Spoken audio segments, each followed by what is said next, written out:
YouTube activity feed.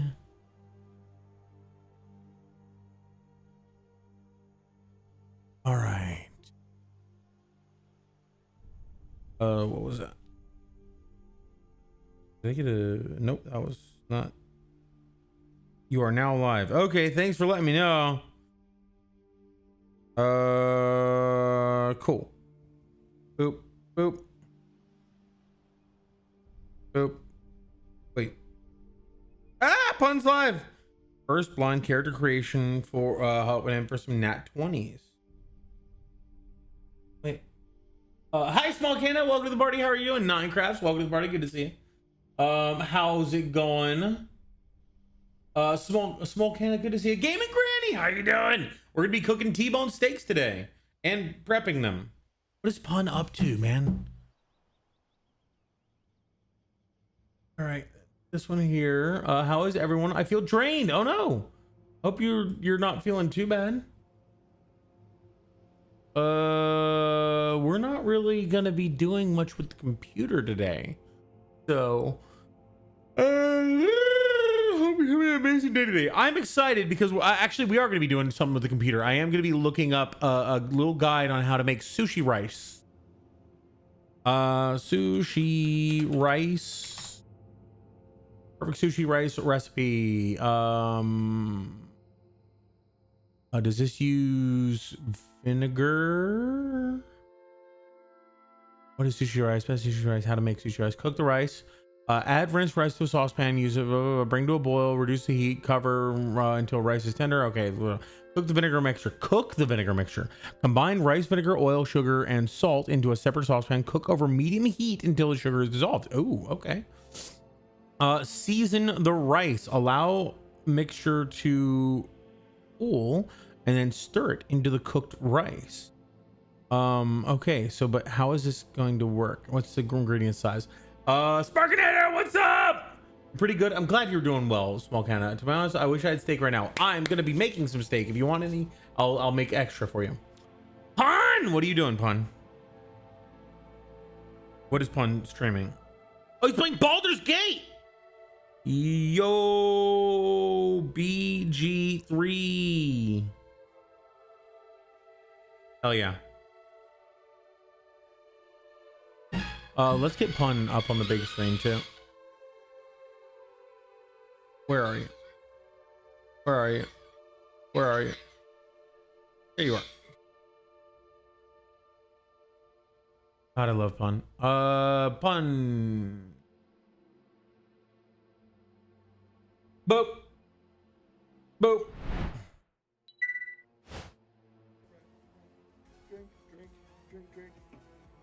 Okay. Hey, bro, you live. I know, but you're live too. Like, important. Cool. Love it. Cheers, chat. Cheers, buddy. What's poppin'? Poppin' and locking. Doom, Divine, Drunky, you're streaming. What's poppin'? How are you? Welcome on in. We are starting a new game today. We are starting a brand new game. Hello, is it a cooking stream? It is a cooking stream. Hi, Defuela. Welcome to the party. How you doing? There's a lot I feel about hello, it. thank you. I'm kind of curious. It's good to see you. We're gonna go. So all right. Let's get that up. Let's get YouTube up so that YouTube is available. How you guys doing? Solo? Yes. Ooh. For now. Solo for now.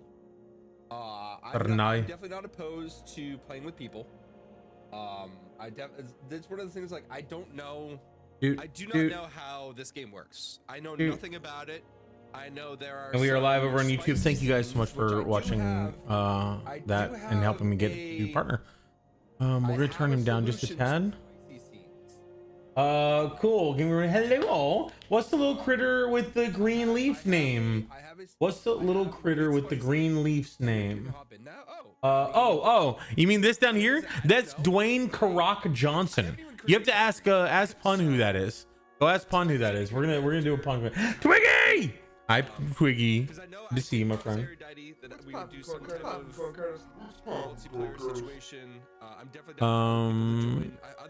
All right. Okay, so we are going to lower his volume for now because I want him in the background. but I also need to look up how to make sushi. All right. Half cup of, okay, so it's two cups of rice, half cup of vinegar, a tablespoon of vegetable oil. Wait, what? Vegetable oil, really? Yeah, okay. Quarter cup of white sugar. Jesus, a quarter cup, a half of, wow. And a teaspoon of salt. Jesus. Okay. I'm feeling better since last night. Yeah, I don't think I was feeling bad last night. I just had to go to the condo and get some stuff. I got another load. I now have even more things that I needed, such as Tide in order to wash my clothes. That was big. I was running out of clothes over here, so now I can wash them. Got some dishwasher soap as well, so I can now wash dishwasher stuff or dishes stuff. What's up, Duela? How are you doing, my friend? Good to see you. We're gonna go over there and start this prep because two things need to happen immediately. One, I need to pull the meat. I need to pull my meat out, so that can, you know, warm up and get ready for use. I don't want to go straight from cold to cooked like I did last time. And two, I want to prep the next batch of that. But first, I want to start a thing of sushi rice because sushi rice is going to take 48 minutes to cook. I need that soon. Absolutely. Finally got to go to your first cosplay convention. Where was that? How was that? How was that fun? Was it a good time? I'm here for the cooking. Yes. So I also got a new camera set up. I already had it, but I now finally got it set up. So let's get that. Let's turn off or turn down YouTube a bit. Maybe not. Maybe not. Maybe not. Let's turn up Mr. Fun just a tad. There you go. Awesome con. I loved it. Went as Charlie Morningstar. People loved me. Charlie Morningstar. I feel like I know that character. One second. Also, today I ran into somebody who actually knew me. Oh, cool. Nice. I ran into someone who actually knows me from the Gilded Flask, just in the wild. They were like, wait, I recognize you. That was so weird. It's so cool to meet people IRL that actually know. Like, that's the second time it's ever happened in my life that somebody IRL was like, wait, I know you from somewhere. An even better camera setup than it was before. I liked the setup last time. Well, let's see what you like about this one. Let's see if you like it. Shit, wrong one.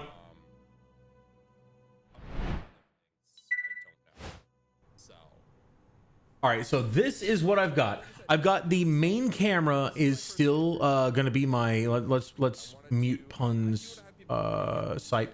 There we go. The main camera is going to be the food camera. That's the one I'm going to be like having close to the actual food and trying to get that up and personal while I prep the salmon. Well, because we're going to be prepping salmon sashimi, rice, sushi rice, which I'm not going to be putting with the salmon. I'm actually going to be eating that separate because I want to. And our next T-bone steaks. I've also got 2 T-bone steaks to cook today, which I'm very excited about. Variable size mixing bowls, good start. Yes, yeah, I brought those over from my other place. Awesome people meeting you, Ira. It was so weird and so cool. Because basically he came over with his dad, and they were like, he's 20 years old and his dad's like, I don't know, in his maybe 40s or something like that. And they were here to look at a contracting job. I'm trying to do some work in my kitchen, and like the whole time he was rather quiet. And then I gave him the business card at the end. They spotted some of my business cards for the Gilded Flask that I just happened to have on a counter, and they took one. And then about half an hour later, his dad calls me and he says, "Oh my God, my son wanted me to tell you something." And he hands the phone to him. He goes, I knew you. I know you. I used to watch the Gilded Flask, and I was like, I knew you from somewhere. It's like, oh my God, that's so cool. Witchy Eagle, welcome to the party. How are you doing? It's good to see you. That's so cool. Okay, let's go and start the first 2 things. 1 is thawing and 2 is cooking. Let's go. Heyo! How are you doing, Witchy Eagle? Good to see you. Alrighty. Okay, this is gonna be interesting. Hi, how's it going? Good to see you. So we've got the big cam, or the wide cam is going to be for the wide shot. I'm just going to leave that there. And this cam will be like moving around, looking at, foods. Like I got an induction plate, so that's new. I've got a couple of different things here. Let's see. Okay, what do I need for, let's see, can I, oh shit.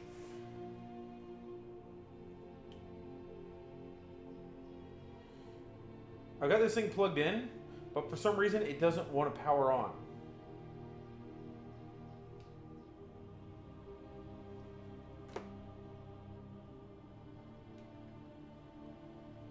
Huh. I mean, it's old. It's a Amazon like Fire tablet or whatever it's called, and they're not that quality. So, alrighty. I'm pretty good. Glad to hear he was starstruck. I don't know about that. I think he was just trying to figure out where the heck he knew me from.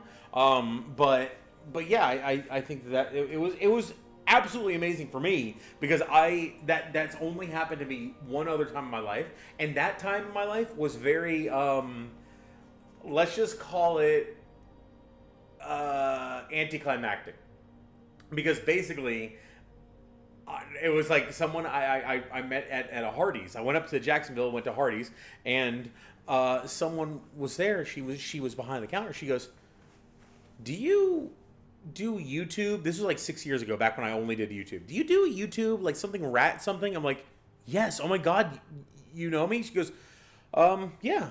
So what do you want to order?" I was like, "What? What?" I don't know how to respond. All right. So we did. I cooked so on Monday we prepared a few steaks, and I did cook those and eat those on Tuesday. So I went ahead and prepared the next two that I had. I have two more T-bone steaks. These are smaller, or no, these are the same size. I had a porterhouse that are two porterhouses that are also in there that are basically this but twice as thick. I used less salt on these, and I used less salt on the previous one, and it actually turned out really good. I have pictures. I'll show them later. I want to let these thaw. So in order to let these thaw, I need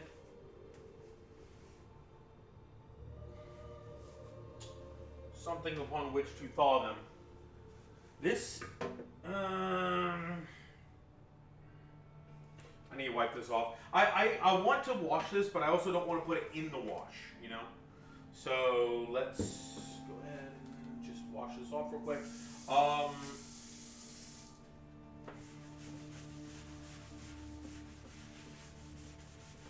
I know it's a cutting board. I know you're not supposed to put like raw meat on a cutting board, especially when you're going to cut on it later.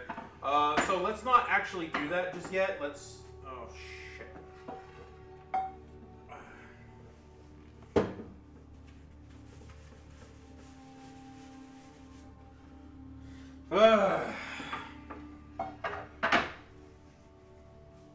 Man, the seasoned cast iron really gets my hands all slimy. All right, I got a wok in there in the thing. I probably shouldn't. This isn't like a cast iron wok or a stainless steel wok. Or it might be stainless steel. It's old, and I don't want it to get any rustier, but I also really don't want to use it just yet. I love the flagon. I need one of those. Oh, which one? The Duff's? The Duff's flagon? This one? Yeah. You got to come here and get one from Universal. I somehow got a date for said future, like in September future. Wait, what? That's awesome. Glad to hear it. Okay. I did want to create a little bit of space here on the island where I could potentially do the prep for the salmon. So that's an option. This is actually how this is supposed to be.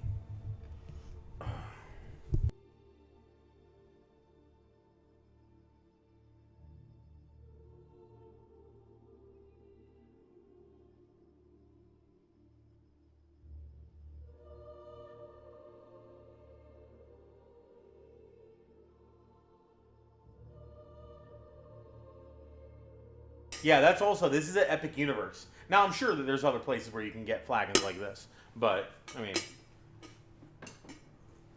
that's probably the one you meant. Like the Duff one, but I was talking about the silver one by the stove. Right, got you. Okay, let's see real quick. Do I have anything? Oh, yeah, I wanted to see if I had something I could put the meat on that wasn't just my cutting board. Ah! Oh, I'm not even using this. Never mind. I have another tripod with another camera over here, too. Okay, nothing in there. Ow. Nothing in there, nothing in there. Where the hell are all my...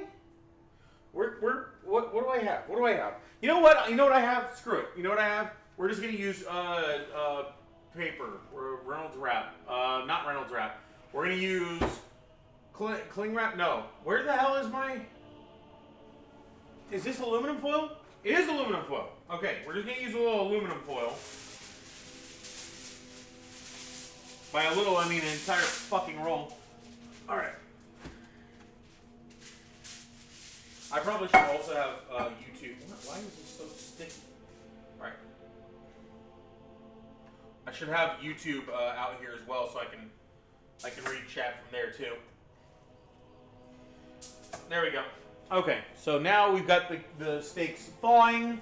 So now this is going to take probably about 40 minutes to thaw, which is fine because we need to do some research.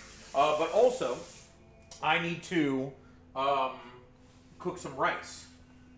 So this rice has been in there for 50 hours or just over 2 days, which is fine. Normally, I've had that go for a lot longer. It's constantly kept warm. What I'd like to do is I'd like to cook 2 more cups. So I need to take this out, put it into a Tupperware or something else, and have that in the microwave until I'm done. And then cook another one that I will be able to make sushi rice out of. Where's my Tupperware? Oh, it's over there. 1 second. Ah!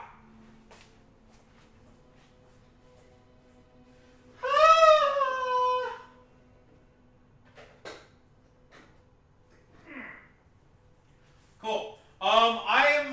I also talked with a contractor today about what I'm going to do with this kitchen.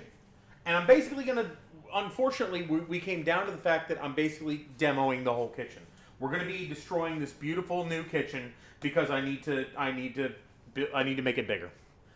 It sucks. I wish I didn't have to, but I also love. I mean, the countertop is nice. It's not it's relatively cheap quartz, but it's nice. The cabinets are they're not expensive, but they're also relatively nice. But and the backsplash, sadly, now I can redo the backsplash exactly the way it is because the guy said he likes it too. But unfortunately, I'm basically going to have to redo the entire kitchen. It sucks, but it is the way it is. And Enzo, what's up? Can't stay. I'm at work, sadly. No worries, Mooncap. Thanks for hanging out. I appreciate you. Steak and rice. Ooh, yeah. Steak and rice are good. Blaze the Bun, welcome to the party. How are you doing? Good to see you. And if Enzo... What we making, boys? Hey. So, Blaze the Bun, we are making... You guys can hear me, right? We're making 3 things. We're doing 3 things. We are going to... No, stop. That... My camera keeps trying to do things. Oh, shit. It's following me now. Let me see if I can get it back set. Cool. I'm going to be doing 3 things. 1, we're thawing out and cooking 2 T-bone steaks. 2, we are cooking and seasoning some rice to make it sushi rice. And 3, we are going to... damn it, I can't put my hand up. This thing wants to do stuff. We're going to prepare and season some sashimi, some salmon for sashimi, which I need to do today because otherwise it's going to go bad if I let it out for too much. I'm ready to be in Orlando. Yes. Can you repurpose any of it? Sadly, no. The problem is it's actually going to be cheaper to destroy the entire thing than to try to save bits and pieces. Because the way it works out, if we just destroy everything, if we just remove everything and rebuild, it's less expensive because if we don't, they have to come in and be very careful while they're ripping out what needs to be removed, and everything else is they try to not touch. Because if they're like moving things around and they break the stone on the countertop, then that if I wanted to keep that would be a problem. But if they don't have to worry about that, they can be a lot more quick and aggressive. Unfortunately, again, this is just the way it's going. It hurts the hell out of me because I'm a hoarder at heart. Anytime I will keep plastic bags from packing materials because it could be used for other packing. In fact, I've used a lot of it in the last few trips because I keep using it to I wrap glasses and mugs and things with bubble wrap and plastic wrap and stuff like that to cushion them. And I just absolutely hate it. It's gotta go. I hate it. Currency, what's up? Welcome to the party, Chef Rat. Yeah, we call it Ratatouille. Staying helios both times. That's gonna be so cool, man. Damn, that's better than my little salad. No, but we're also it's part of the show, you know. All right, these guys are doing this. I need to start this quick. So this is gonna take the longest time. So let's get this this rice out.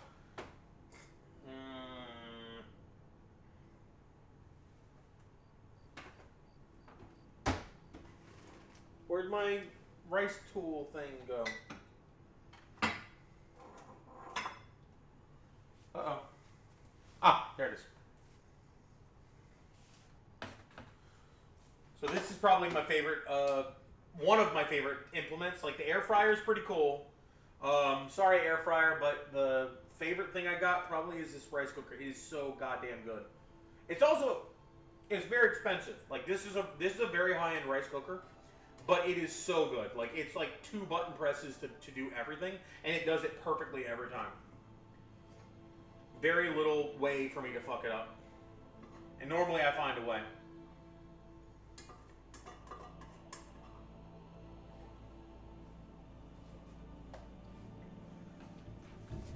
Oh shit. I'm gonna pull this thing off the wall.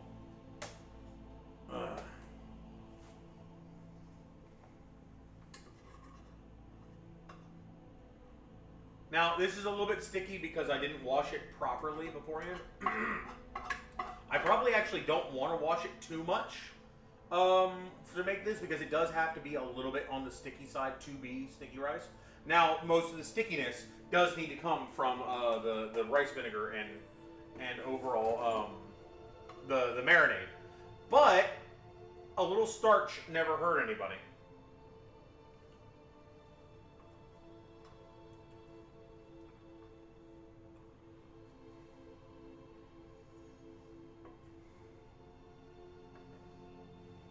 Damn it.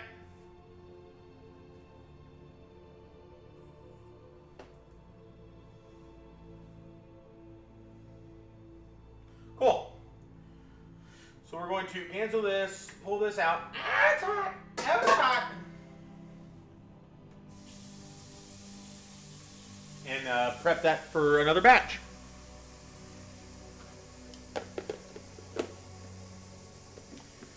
Alrighty. Can you guys hear me when I'm turned away? Hi there, Stone. Welcome to the party. How are you doing? More food for the hammer. Speaking of hammer, oh, I should have seen that coming.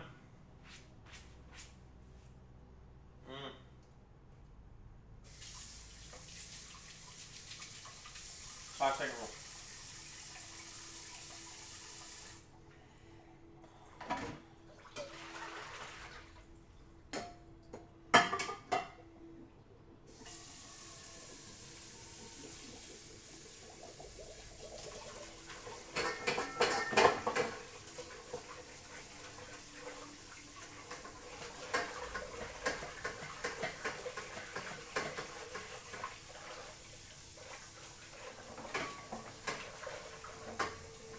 Alrighty. Close enough.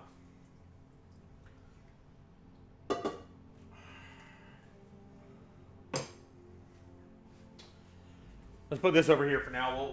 We'll deal with it later. Because we want to keep it relatively warm, but like it's not imperative. There we go. So we want 2 cups of rice for this. I kind of want to do 3 cups of rice because I'm that kind of guy who's like, I just want to always make it bigger, make it more. But the problem is, if I do that, I'm 100% going overboard and messing up the recipe. It's what I do. It's a specialty. It's a talent. These things are also very useful for rice storage and various other things. Also, this is straight up Japanese. This is Japanese sushi rice. I get it in bulk. And when I say I get it in bulk, I mean I got it in bulk. I bought like 30 pounds one time a long time ago, and it was relatively cheap, but damn is it good. Epic. Let me also grab my other. Let me grab the other phone so I can respond to YouTube. Hi YouTube, Bub. How you doing? Lawler Cat, welcome to the party. Good to see you. Sorry I left you guys over here. What's that? 11. I was like 17 minutes ago. Jesus. Sorry about that.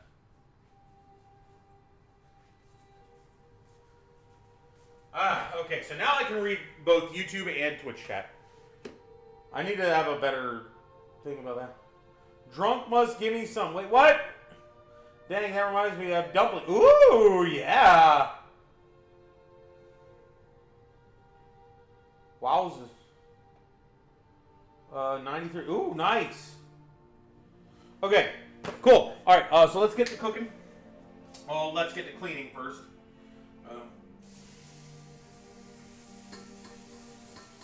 So rinsing the rice is basically just you shoot water over it, or you bathe it in water, and you just keep doing this. You move your fingers back and forth, and you massage it until all of the until you do it a couple of times until all the water runs clear. At which point you now have essentially cleaned your rice. Now we're not going to do a bunch of washes. Like normally I would do like 3 or 4 washes to get it fully clear and make it starchless, which makes the rice a lot less sticky and starchy. However, I want it a little bit sticky and starchy, so I'm only going to be washing it once. You'll be able to see the cloudiness of the water here.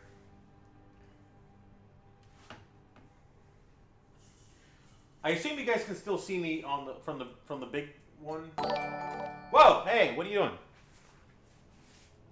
Squishmallows, what's up? Coda, boo, oh, hi, drunky. Guess what? I never bought last night. Traumatizing version of the Uno. Oh my god. Hi, Squishmallow. Welcome to the party. How are you doing? Never expected you to make food. Unknown Fart Monko. Welcome to the party. How are you doing? Good to see you. You should be able to see me over here. Yes. Why is it so behind? Why is it so delayed? Cool.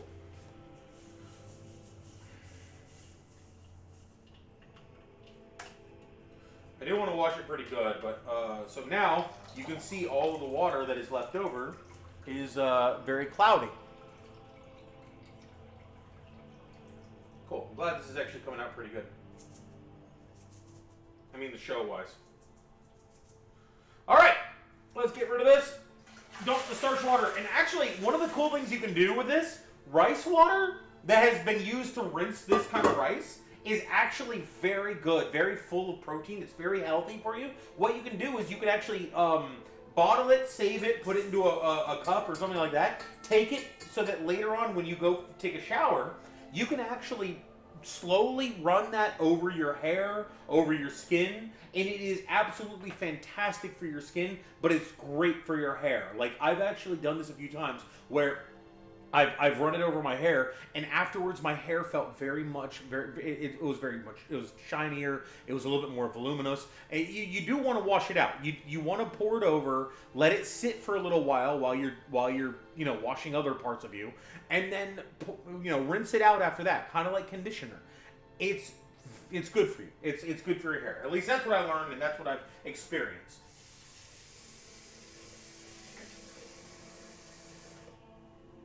Cool. All right, we got 2 cups. Let's go ahead and cook that. We don't even have to push how much? 46 seconds, 46 minutes. We don't even have to put any kind of like measurements or anything. It just knows. It just does it. It measures it. It's great. Or it doesn't need to. Maybe it just heats it up and that's all it needs.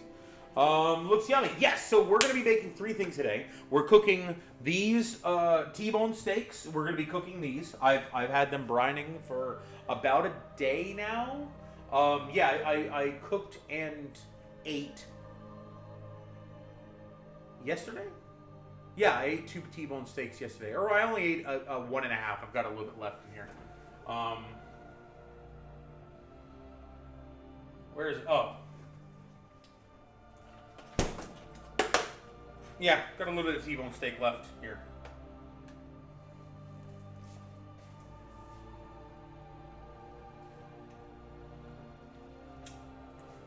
Very good. I overdid it a little bit. I did the same problem that I'm trying to avoid today, which is to let it thaw. I've had these out for probably about 10 minutes now. I'm going to have them out for another 40 minutes or maybe 30 minutes and then be ready to cook them. We're doing that. We're making sushi rice, which now that we're waiting on that to do, so we're actually as good as we can be with the sushi rice because we have to wait for it to cook, so we're good. I'm going to leave this in the microwave.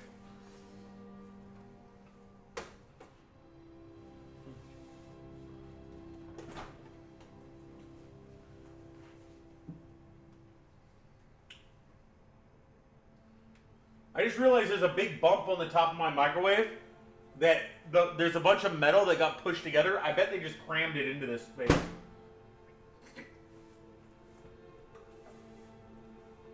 Or they dropped it or something. Like, it doesn't look great. Okay, so we got rice. We got steaks thawing. Let's do a little lookup real quick. Let's do a little lookup. We're going to look up how to properly prepare salmon meat. Because I got 2 things of salmon. We're preparing sashimi.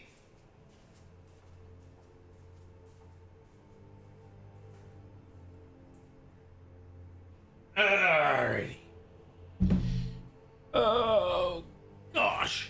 Okay. We're also going to look up the sushi rice recipe too, because we've got to make sure we're doing that right. Anyways, I can resub. Wait, no, you also have scrap. You also have scrap you could use. How are you doing? Oh yeah, I can't. Uno show no mercy. Oh my god. I usually don't wash my rice all the way. Sometimes I leave a little bit of starch in there. Yeah, and I didn't wash my rice all the way this time. I left it. I was just people use it for plants too. Cool. I didn't know that. That's awesome. How did I not know this? Awesome sauce. Hell yeah. Oh yeah, I can't. Fuck, sobs. Wait, what? Anyways, I can resub here. Wait, what are you doing? I just got promoted to gold 3, but not how I wanted. There were 3 throwers in a match. 2 of them are on the enemy team and 1 on your team. Yikes. Giggles. Giggles. You've got scrap you can use. I need to get more garlic. I'm down to only a couple of cloves of garlic. Let's go over to here. All right. So right now we're looking up sushi. Joel! We're cooking 3 things, Joel. We're cooking T-bone steaks, sushi rice, and sashimi. Which I'm very excited about because I have never actually made my own sashimi from salmon. Very excited. Very excited. How's it going, man? It's going great. I'm looking forward to seeing you soon. That's gonna be cool. I'm actually gonna be in Manchester before I go over to Netherlands. Well, actually about 2 weeks before. So it's gonna be crazy. Let's see. Everything's on Wi-Fi. Good. Okay. I really love this recipe. So this looks like a recipe for sushi rice. Duplicate. What is he doing? He's still doing character creation. Nice. Sushi rice. So let's see. Sushi rice. How to make. Okay, I just want to look at the ingredients. All right, but okay, here. Cook the rice in water. Fuck you. Cook the rice in water along with a sheet of kombu. I'm not gonna do that until it's tender. Instruction how to cook the rice, either rice cooker. Use sushi vinegar. Here we go. While rice is cooking, heat the vinegar, sugar, salt, and whisk until the sugar has dissolved. So this one doesn't have any vegetable oil. The other one had vegetable oil. Do this in a big mixing bowl with a silicone spatula. Rice paddle. I don't have those. Spatula. I've done this before. Slicing it at a 45-degree angle. Cool. Cover the mixing bowl with a damp towel so that it is touching the surface of the rice. This will help prevent the rice from drying out. Let the rice cool on the counter or in the refrigerator until it reaches room temperature. Usually the rice, use the rice immediately in a recipe or transfer into an airtight food storage container and refrigerate for up to 3 days. Yeah, so we're going to be trying to, so we can actually just, this is make the sushi vinegar, season the rice, transfer the rice immediately to a large mixing bowl, drizzle it with the vinegar, use a spatula to gently fold, lifting and folding rather than stirring until it's evenly mixed. So from what I've seen, the refrigerator step is much longer. What's he doing? What's he doing? I love you, man. I really do. I've missed you. What games you been playing lately? How is I get it. Okay, cool. Sushi rice.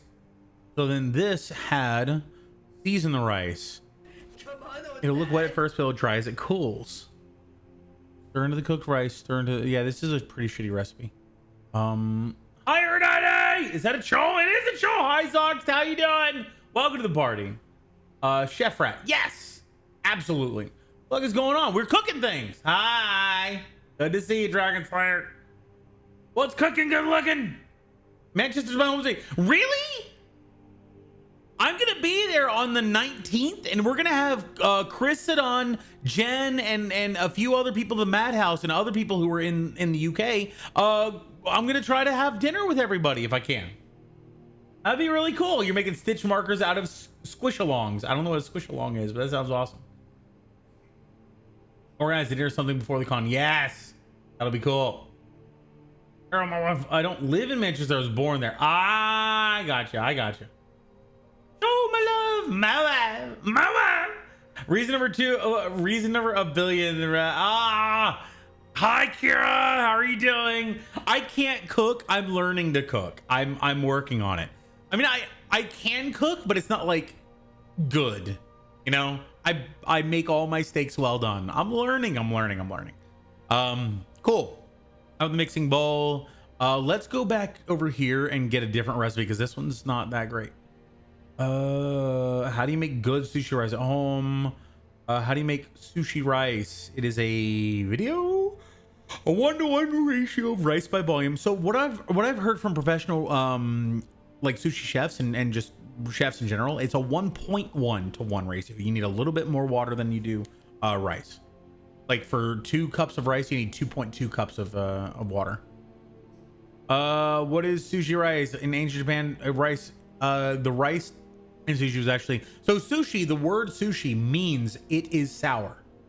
At least that's what I've heard from them talking about. Signature sour flavor, exactly.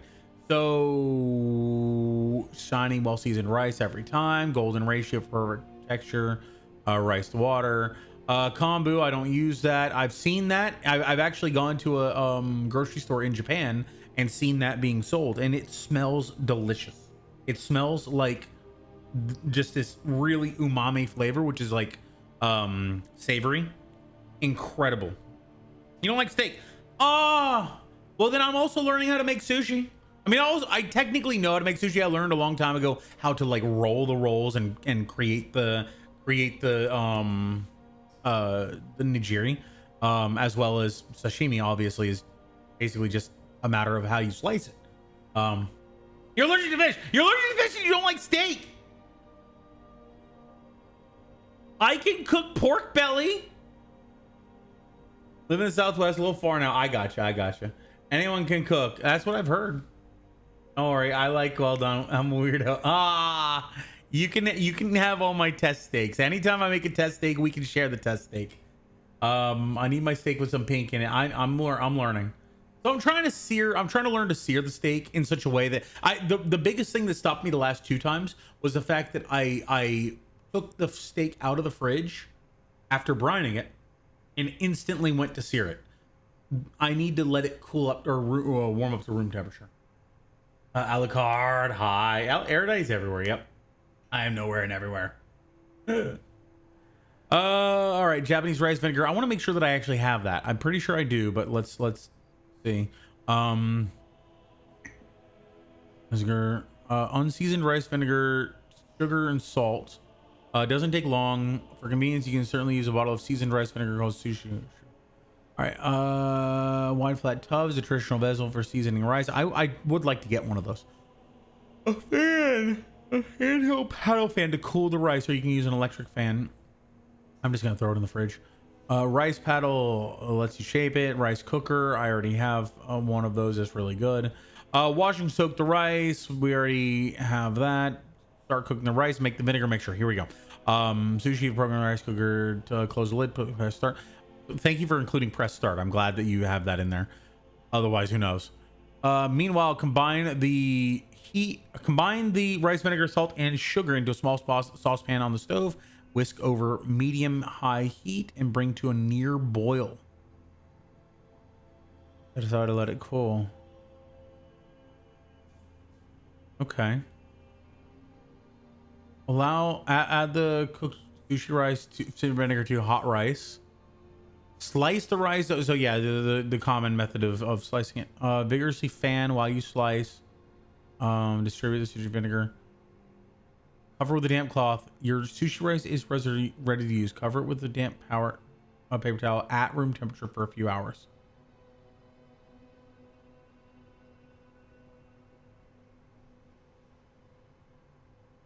Maybe I didn't necessarily need to make another batch of rice, but I don't want to. All right, so what are the ratios though? Where's my ratio? I need to be ratioed. Let me get ratio.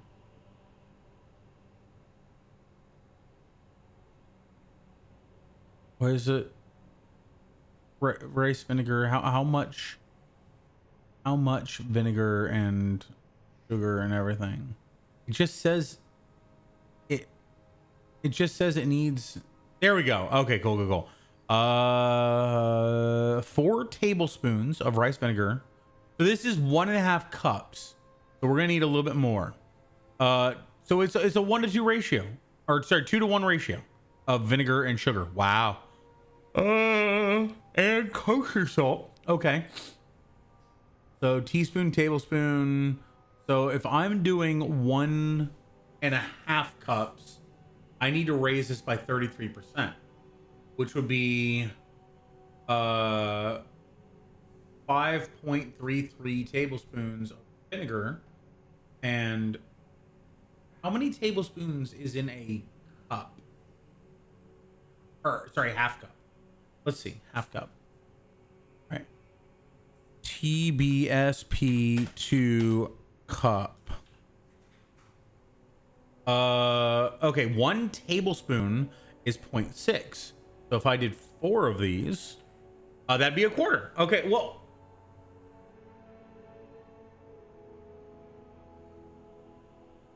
because the other recipe calls for 1/2 cup sushi vinegar of rice vinegar. No, it's a quarter cup. It's a quarter cup. It's a quarter cup. Okay. That makes more sense. Okay. Quarter cup, half, 1/8 of a cup. And then a teaspoon, which is, a teaspoon is half of a tablespoon. So that's, 1/4. So 1/32 of a cup. Got it. My heart is breaking. I asked this because I will make you stir fry. I love fried rice is one of my favorite dishes to make. It's super easy to make. I love it. It's amazing.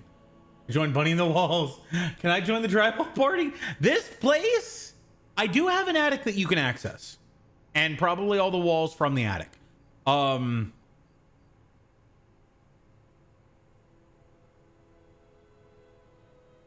yeah. I don't have any holes in the walls like I do at the other place, though. Green surface. Ooh, we all on the walls. Oh my god. I mean, this is a much bigger place. The walls are a lot more extensive. I will be busting down a wall pretty soon. So let's go back to the kitchen and see if we've got the rice vinegar that we need and sugar and salt. So I'm gonna get all that prepped. Let's go over there. Looks yummy so far. Well, it's only one of the walls. It's only gonna be one wall.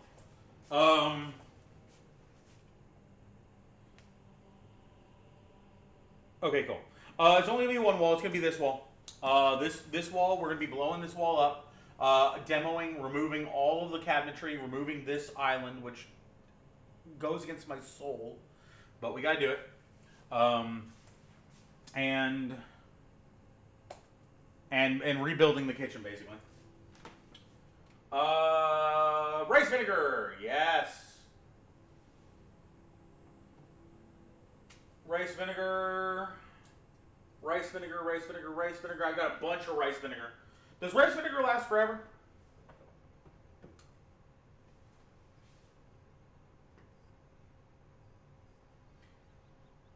Product of the USA.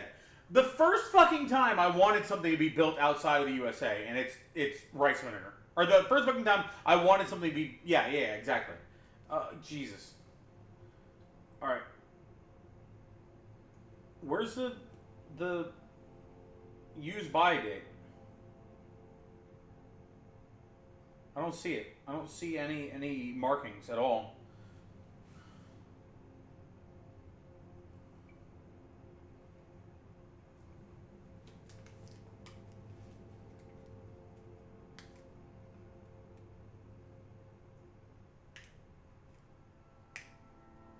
Does rice made in San Francisco? Really? Jesus Christ. Kikkoman is a San Francisco company. I thought it was like a Japanese company. There's no dates anywhere. Does that just mean that rice vinegar is ungo-batable?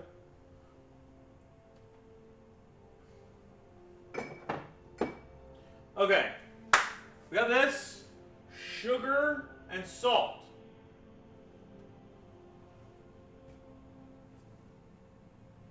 It said kosher salt, but I think I'd be better off using iodized salt because it'll dissolve better.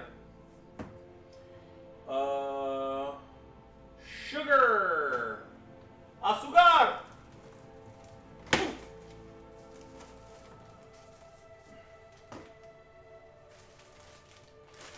Cool. We got a big old bag of white powder, and then the sugar. I'm just kidding. Salt, sugar, don't mix those up. I mean, I will mix those up, but you know what I mean. So we're at 28 minutes left on the rice cooker. So I want to bring these to a boil. It's going to be... Can I use this for it? It's going to be a 1/4 cup. Yeah, I think I could use this. You think I can use this? I think I could use this.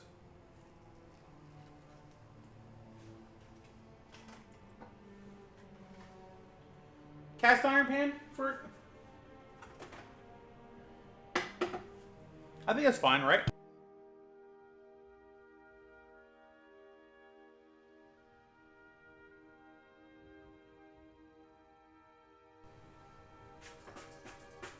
All this kosher salt smelling like a pretzel up in here.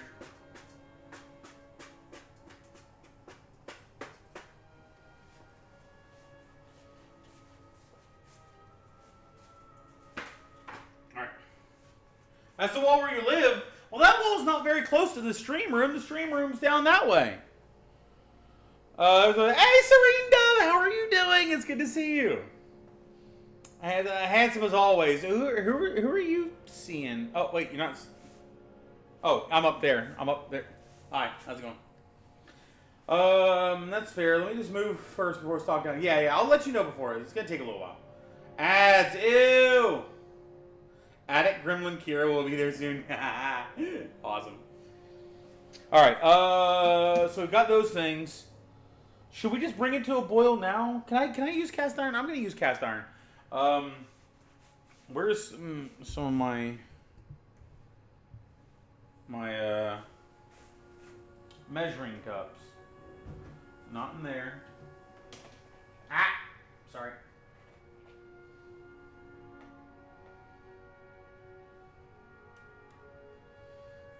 Oops. I don't know if I have a measuring cup with me.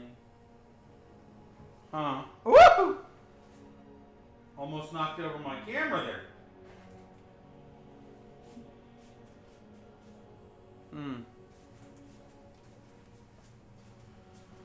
Oh!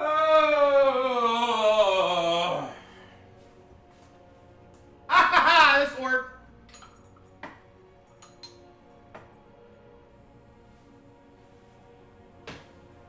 So a cup is 8 ounces. So a quarter cup is 2 ounces, right? And I got this cool little shot glass, mixing glass thing.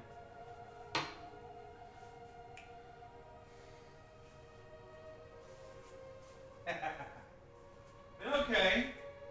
A lot of things might be going into childcare. Ooh. Okay, that sounds really cool. Oh Lord.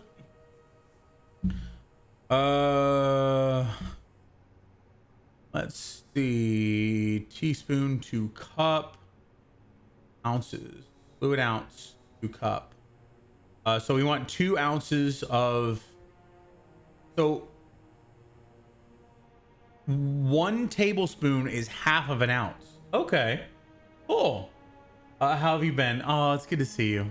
I've been well. I've been moving. This is a new house. I'm learning the space. I still have probably about 3 or 4 more trips left from the other house, from the condo. But I've got most of everything that I need. The only thing that I really need from there, I need my ice maker, which is amazing for my bar. Ice maker, a couple of like I have a foot soaker and a massager, a foot massager. A couple things from my bar, a lot of glasses and stuff, which isn't like imperative. My 3D printer and my computer. I knew it looked a little different. Yep. Yes, you will move. Oh, foot soakers are amazing. I haven't been able to use mine for over a year. I would really like to be able to again. Okay, so let's go ahead and just prepare. I think I'm just gonna prepare the mix now. Let's just do it. All right, I'm gonna move the main camera to face the mixing station over here. I hope there's nothing embarrassing on the table in front of us. All right.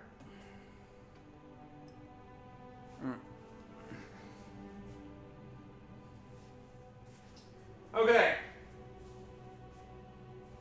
Let us make some magic. So this rice vinegar is, I have 4 bottles of rice vinegar. This is the smallest one that I have. It's Kikkoman. The other ones are like some other Japanese brand.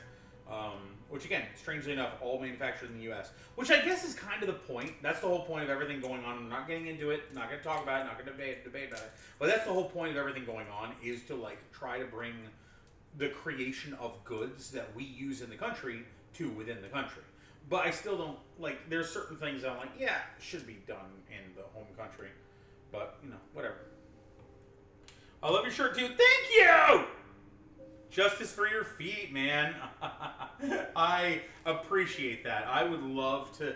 I have been so active. Like right now, I'm gonna do a quick pass of the whole area. Like this is all of the stuff that I'm currently like. I'm still unpacking. You've got hard rock glass. You've got a bunch of tech stuff over there. You've got a bunch of lights that I haven't yet set up. A bunch of boxes that I still have to get stuff out of. A big old shotgun case. Some gifts for Barry and family. A bunch of alcohol, lots of vodka. A bunch more alcohol way over there. All of this was covered in trash earlier. That I actually today spent a bunch. I spent probably about 3 hours collecting trash and putting into bags and cleaning up. And so now this space is a lot more open. But yeah, I've been busy. So I would like to be done. Once I'm done moving stuff over, I then get to go through the lovely process of trying to sell or rent my condo. I kind of want to do rent so that I have a perpetual sense, sort of income. I don't know if I'm going to have a good time with that because I know that my dad had a problem with renting out. He had a lot of issues where like a faucet would be leaky or something like that, and he would have to go out there and fix it, or he'd have to pay someone to do it. And a lot of times he didn't even break even with the amount of money that came in versus the amount of money that had to go towards mortgage, the HOA and repairs and stuff like that. I love your shirt. Yes, it's a great shirt. Oh wow, it looks like such a place too. I can't wait to see what we do with it. This whole kitchen is being destroyed and remade. I'm looking forward to it, but I'm very sad to see it go. I like the look of the kitchen, but it is very small compared to what I need for the show. So it's gonna feel so nice when we got everything set up. Yeah, I'm very much looking forward to that. All right, here we go. Let's go ahead and we're gonna do 2 ounces of this.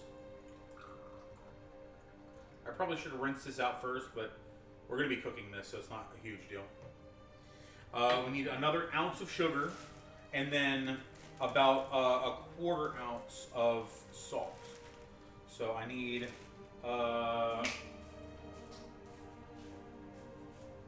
are you? There you are. Ah! I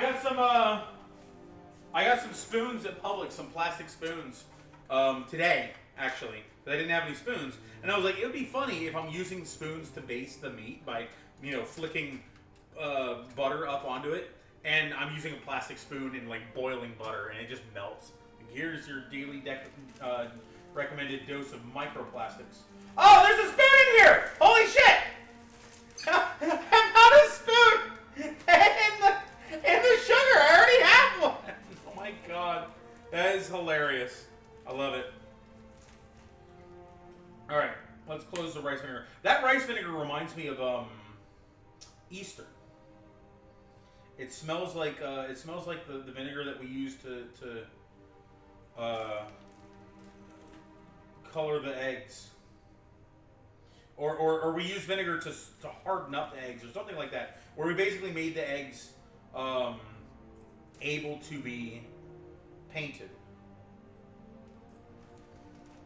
A little bit more sugar. Jeez, this is a lot of sugar.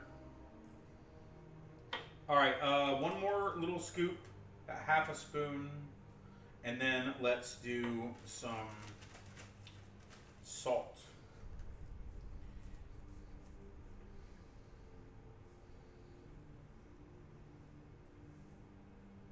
I guess I should have seen that coming, because 2 tablespoons is essentially 4 teaspoons. And I'm using a teaspoon, so it took me 4 passes. Cool. All right, that is everything for that. Now let's go ahead and cook this. We need to bring it up to a boil in a little saucepan, which I have a little saucepan kind of thing. Metal spoon, our savior. I have it there. I've never painted eggs. Always look like a lot of fun. It is. I can't never have enough spoons. Yes. It's okay. It's going to be stressful to start, but I believe in you 100%. Oh, thank you. Yes, I have amazing ideas, but luckily I'm not alone. I've got my boss is amazing at this. She is helping me to design the kitchen. She's helping me to design the kitchen. She's helping me to design the layout, the cabinetry, the backsplash, the where all the furniture is gonna, or where all the appliances are gonna go. Everything. Like, she's great. Arredono! How you doing, Arredono? Welcome to the party. What's going on? I'm gonna go ahead and pull out the metal spoon. I'm gonna use this to stir. It said whisk, but do I have a whisk? I think I have a whisk. I don't know where the whisk is, but I thought I got a whisk. We are at 7 minutes remaining on the rice, and our steaks are about room temperature, so we're doing pretty good. Once this rice vinegar is cooked, I'll fold it into the rice. Bling me, baby. That is an Arredono Digi Scrap. Cool. Will do. Will do.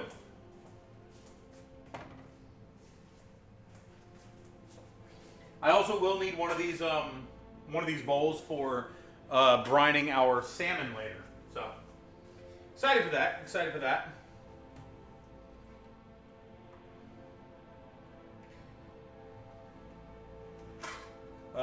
So glad you sound so excited. I am super excited. It's gonna be some work, but it's gonna be worth it. All right. Okay. So this is the first time I've used this specific pot or cast iron pan. So I'm a little anxious to see how it works. It says it's pre-seasoned, so everything should be fine, but we shall see. Let's get ready for this. Where'd my spoon go? There it is. Cool.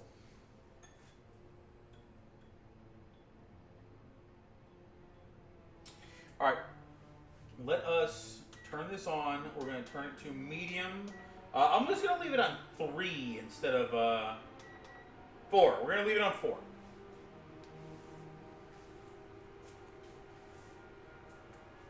Where'd the... Oh, there it is.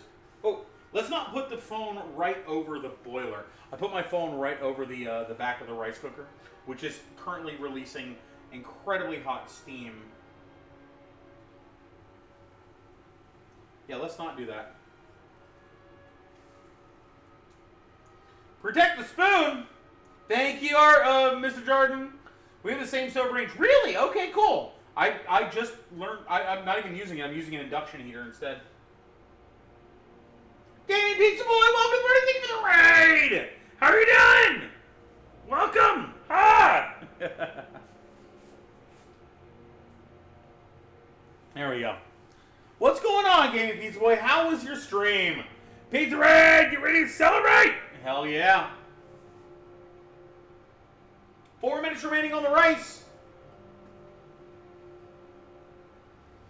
So, we are going to bring this... We're going to bring this, what do you call it? Shit. Where's the, there it is. We're going to bring this vinegar up to a boil. And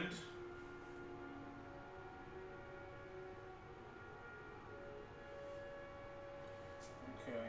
And we're going to try to melt the sugar and salt into it.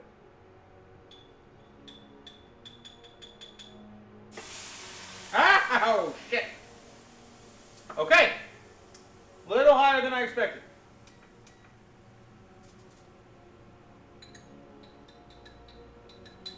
Let's go all the way down. There we go. It said medium. I went to medium. Turns out it needed to be low.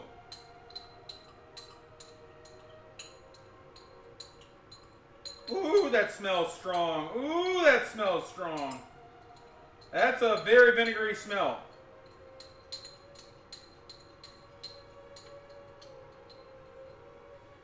You can do it with a clip of that if anyone can see it.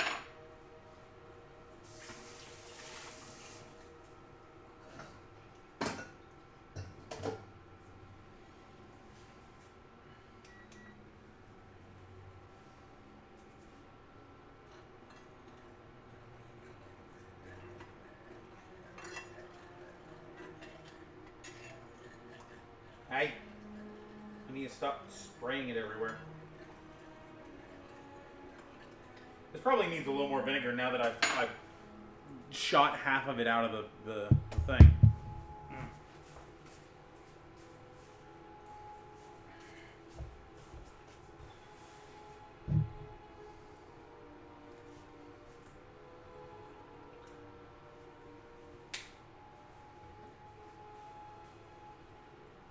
Sashimi, yes! Biffy! Welcome to the party, how are you doing? We are cooking T-bone steaks, sashimi, and sushi rice.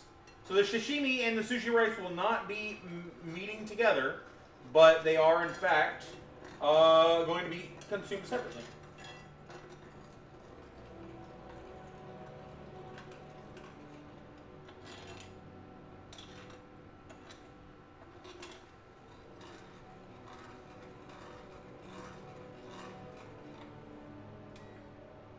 bring this up a little bit hotter. I don't want it roiling and boiling like it was a second ago. I want it just hot enough that the sugar and the salt mix in very evenly.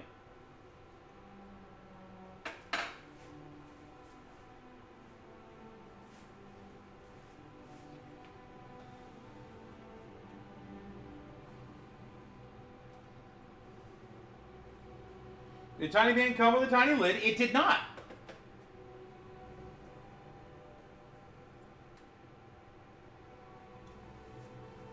Now I eat, damn it. Is that a mini cast iron pan? It absolutely is. Stream was good. Been doing some Borderlands 2. Nice. All the Borderlands games get ready for Borderlands 4. Nice. Can we get a shout out for Gaming Pizza Boy? Oh, looks like our sushi cooker, our rice cooker is done. So we will deal with that in a moment. But let's finish this vinegar first.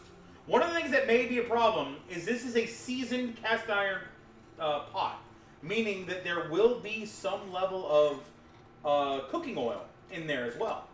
Now, one of the recipes did call for cooking oil. Oh, it's starting to roil. Oh, it got cloudy there for a second, but now it's getting a little less cloudy here. What's going on? There we go. There we go. I saw some boilage for a second. It's like right on the cusp of boiling. It boils over and then immediately gets back to cloudy again. Oh, there it goes. Look at that. Look at that. Look at that. It gets so close. It gets so close. It's bubbling and then it stops. What is your deal, bro?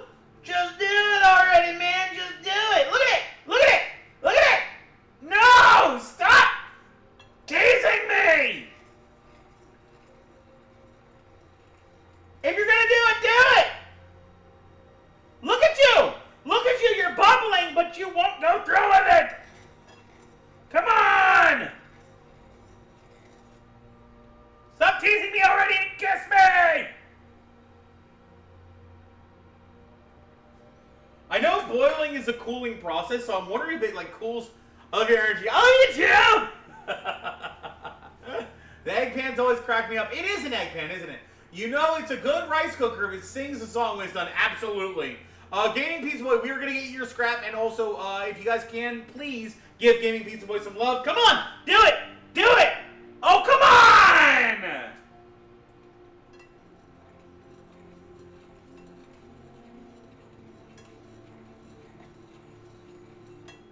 Man, the smell of boiling vinegar is just tickling my nose. I'm gonna crack it up one level higher so it starts boiling for realsies.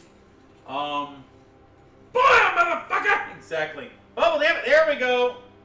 Oh! Okay, we're getting more of a roiling boil, but it's not actually going much higher for some reason. It gets up to there, and then it cools off. Okay, what are you doing? Oh, are you no? Oh! Come on, quit being a pansy! Boil!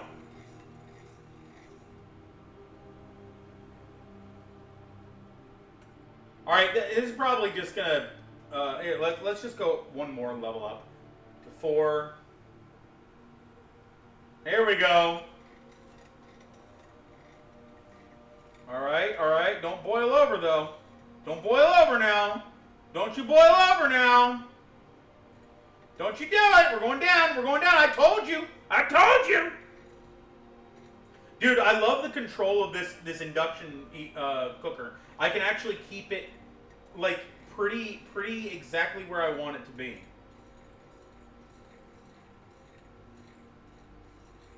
All right, let's go back down. Let's see how clear it is, if at all. It's still not clear. I don't like that. Like, they self-regulate like that. Well, I don't think it's self-regulating. I think this is just this is the inductor, right? Is that the inductor doing that, or is it the pan? Because the pan's not doing that. The pan's not smart. Sorry, pan. It's just a fact. Self-driving car. Yeah, I get that. I gotta go fix myself some food. No worries, Gaming Pizza Boy. Thank you so much. Love you. You're amazing. She's a little shy. You know what? You're not wrong. You're right. You're right. All right.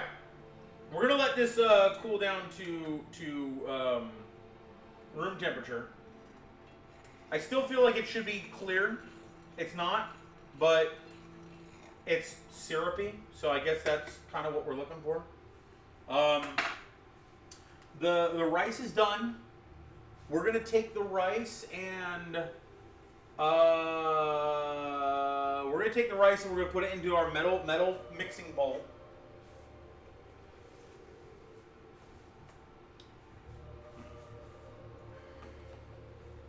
Okay.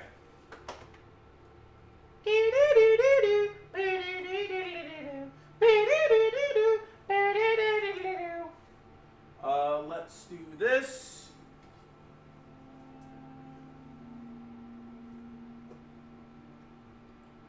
Alrighty.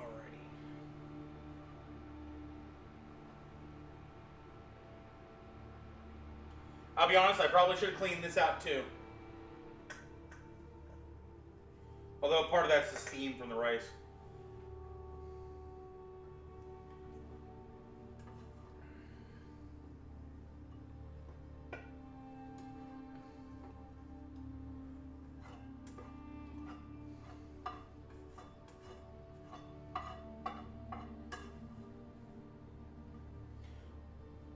I think I did a rice recipe one time where it was just rice vinegar, no sugar or salt, and it wasn't that great, but it was really easy to make. And honestly, I think that it could be easily made a lot more. What is buzzing me? Why is my phone buzzing? It's up here. I don't know. It's like having a self-driving car. Exactly. I get that. Let's cancel this because we're done with that, which is amazing. This is the first time this has ever been cooked and immediately used. Oh, okay, that's not accurate. I've done this before.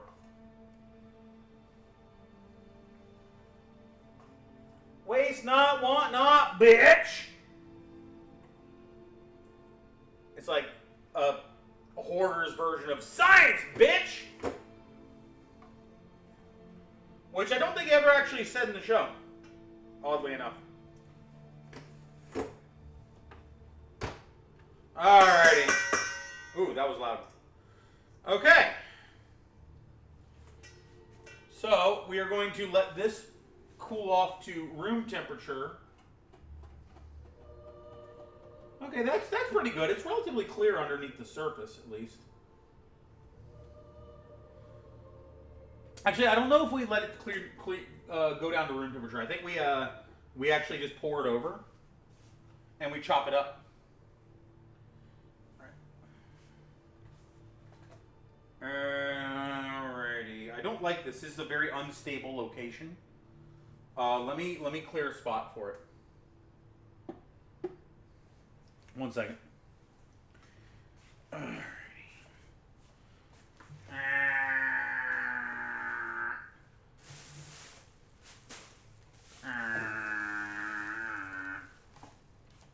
I just realized you're like right next to my face. Sorry.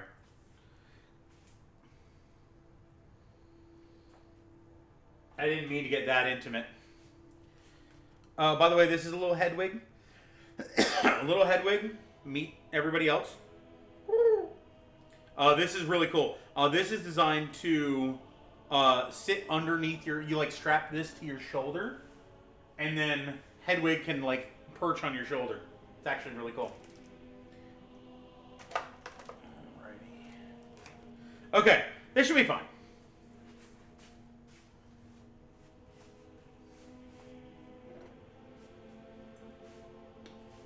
Alrighty, this is good.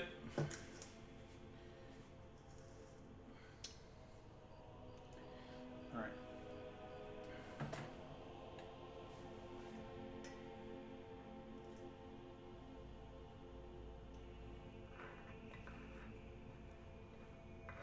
Make sure I get as much of it as I can.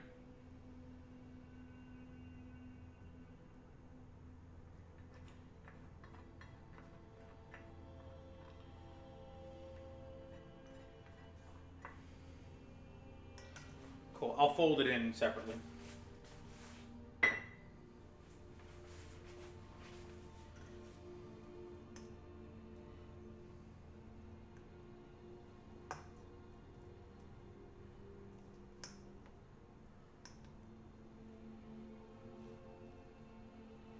So this technique is not, I'm not doing it very well here, but basically the idea is you cut in at 45 degrees and fold the rice over itself so that all of the rice gets, every grain of rice needs to touch this vinegar.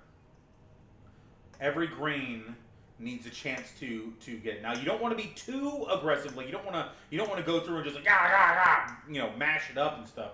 You just want to cut it in and fold, cut and fold, cut and fold. Now there are 100% better guides on this, like out on YouTube. I highly recommend checking them out. But if you ever want to get into making sushi rice, this is a technique that's very important. It makes all of the rice have the same consistency and overall capability. Now, once you've mixed this up pretty good, at that point you are going to let it rest with a damp cloth over it. This is going to allow the rice to soak in the vinegar mixture more, because initially it's not gonna have it all soaked in. Then once it hits room temperature, that's when this rice is ready to both use as a sushi material or be eaten, because it is absolutely delicious on its own. You can make this with other long grain white rice like jasmine or basmati. I guess is basmati. I don't know. Anyway, you can make it with that. It's better with short grain sushi rice. But that's just because I believe the surface area ratio is slightly lower on these, allowing it to the rice vinegar to go a little bit further.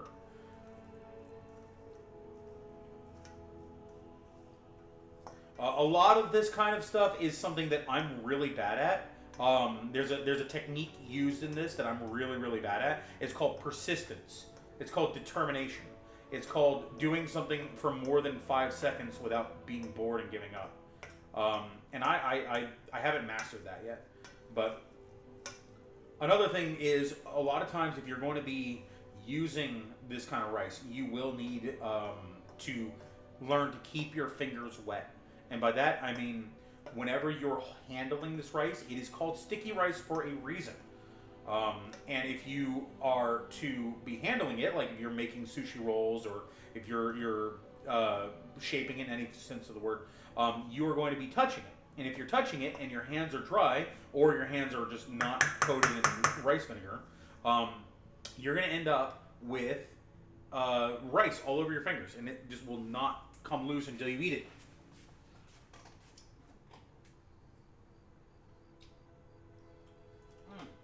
Okay, I've learned something today. Making sushi rice is probably best in a non-cast iron pot, because cast iron pot definitely leaves a bit of a metallic flavor on it. Yeah. Let's get a couple paper towels.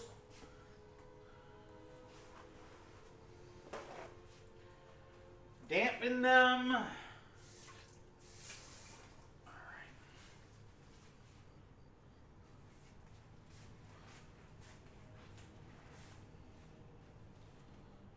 Them.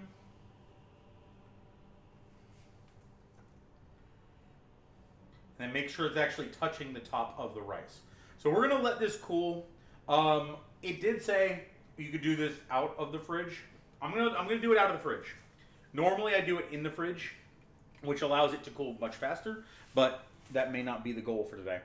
Let's go ahead and wipe that off. It says hot, but it should be relatively fine now. I'm gonna use a paper towel. We're gonna wipe it off, get all the rice vinegar off it that got pushed out. Metal, yummy, exactly. Rice!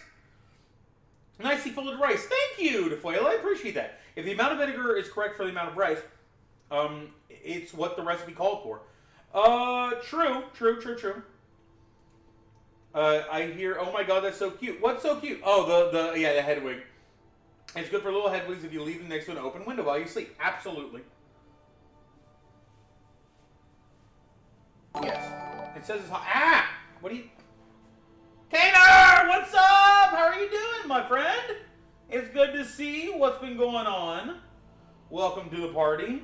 I think what you're tasting is the vinegar reacting with the aluminum bowl. That's entirely possible. Shit, that's a good point. Waves, working in life. Nice. Okay, okay. Keep it on, keep it on. I like it. Okay, so now we are ready to cook this. We're done with the rice. I did want to see about doing anything with the sushi, with this, the sashimi. However, I think for now, we'll deal with that after I've cooked this. We'll deal with that after we've cooked the T-bones. Okay. I've got the cutting board where they're going to go afterwards. I've got the avocado oil. We're going to put away the rice vinegar. Got the avocado oil. Garlic and butter. Garlic and butter. Let's get the garlic and butter out so that we're ready when the time comes. I always saw them use big plastic bin at work for this step. Yeah, or a wooden one. There's the wooden bowls are actually like the traditional way to do it. Okay, garlic. One piece, 2 piece. There you are. All right. Oops. Well, I'm going to be drying this off soon, so it's not too much of a problem. Definitely not a technique to use to steal him. Just just fresh air. Yeah, of course. Oh, ads. Ew, ads. Ooh.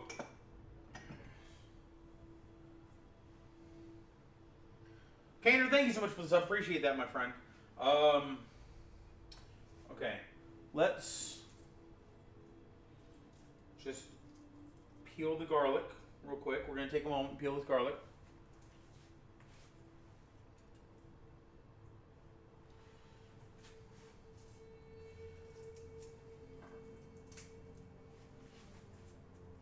I don't know what I really should do with the garlic paper, the like papery, waxy material that is in between all the cloves. It's not really waxy; it's more just papery.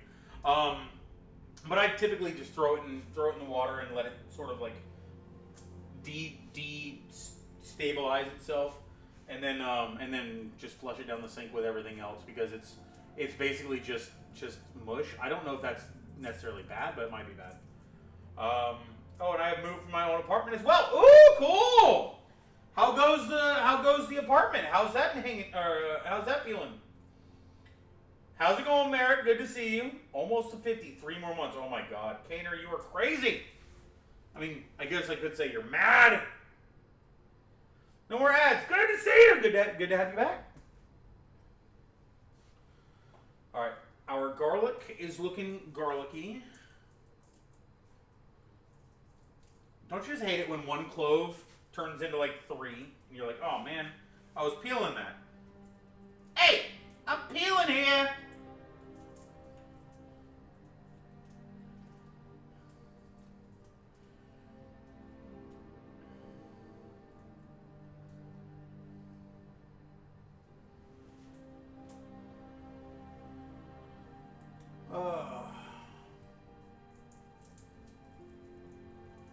No, you! Serene Dove coming in here getting me all flustered and crazy. Ah! I'm just a rat who cooks.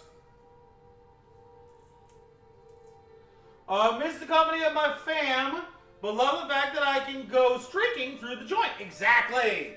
What's the point of owning a place or renting a place, like being the sole inhabitant, if you can't just run around naked the whole time?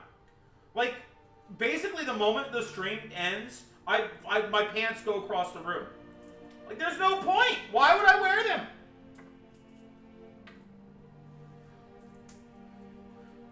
So now that we brought them up to room temperature, that fixes the error I made last time.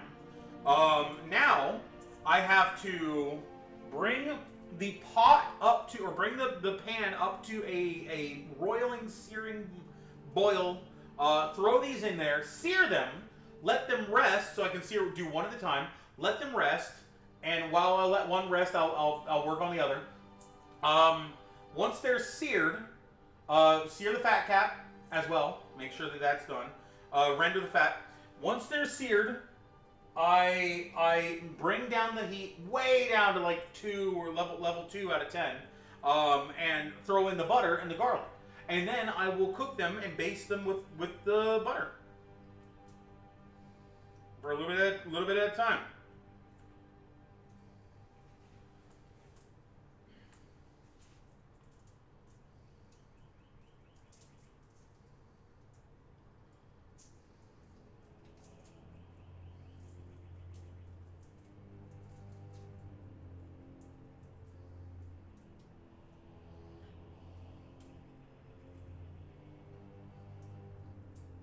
Alrighty, garlic's all out. Let's get the butter ready.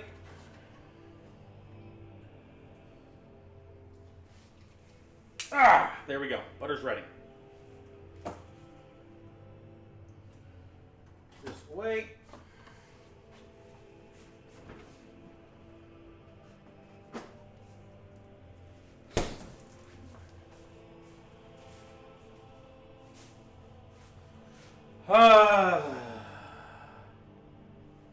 Ready to meat! Not that he wants.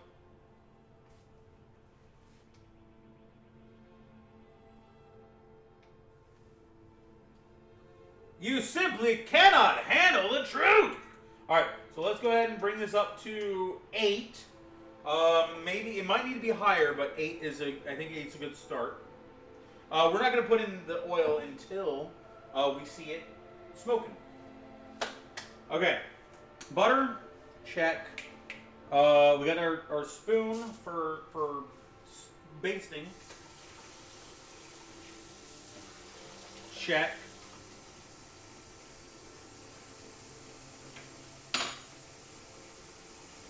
We're gonna need the metal aluminum off.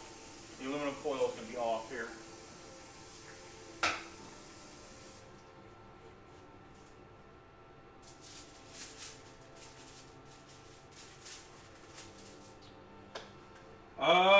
Plates.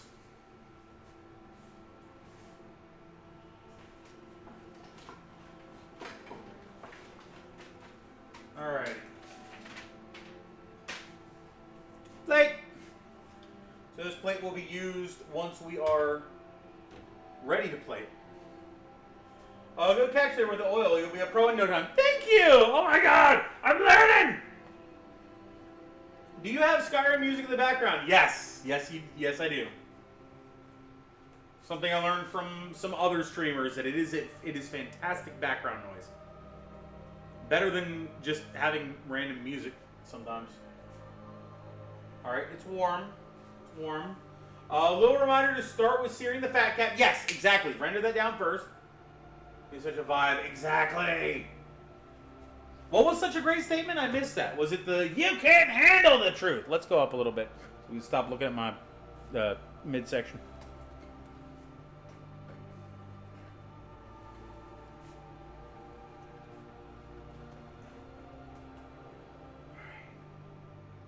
I also need my tongs.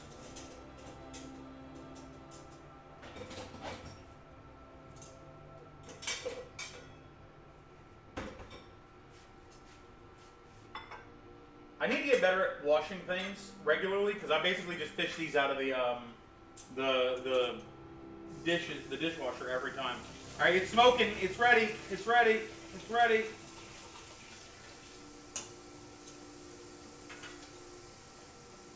All right.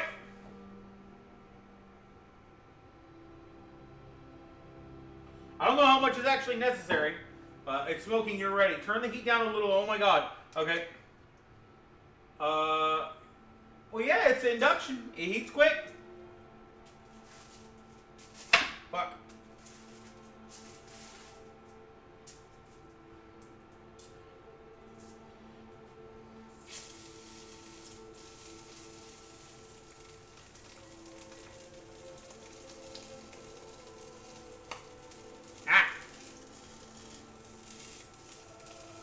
Remember, this is induction. This is not a traditional oven. This is it's heating it to a temperature. It's not heating the thing it's laying on. Electric skillets, man. I feel like a caveman with my gas range. No, so this is induction, which essentially means that it actually induces a current into the cast iron, which causes it to heat up rapidly. Let's get this out. Put this on.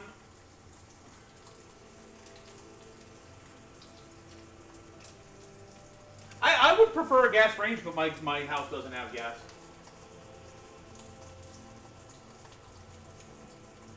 I just realized my my chair has been in the way this whole time.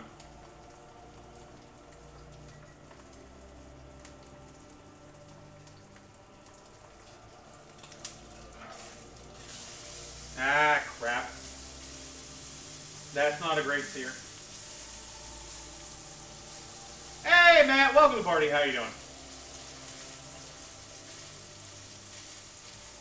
So the prime rib, or not prime rib, the filet mignon portion of this needs to cook a little less than the rest of it. Problem is I don't have a modular surface, so. Were you able to locate a thermometer? Yes, I got two. I got one that I bought and one that I brought from my other place. Let's use the one that I brought.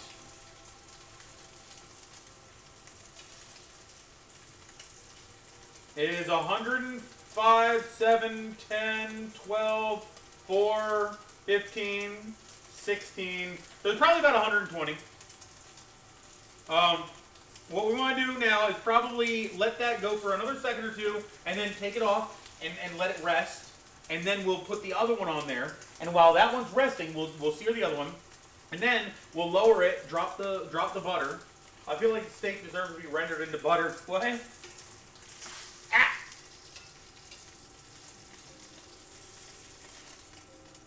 Let's see.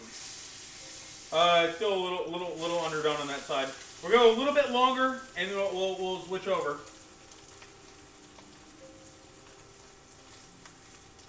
Medium rare is 130. You pull it now, it'll reach that temperature as it rests. Absolutely. Ah, there we go. Well, again, we're gonna throw this back on to baste it. All right, fat cap first. But oh, come on.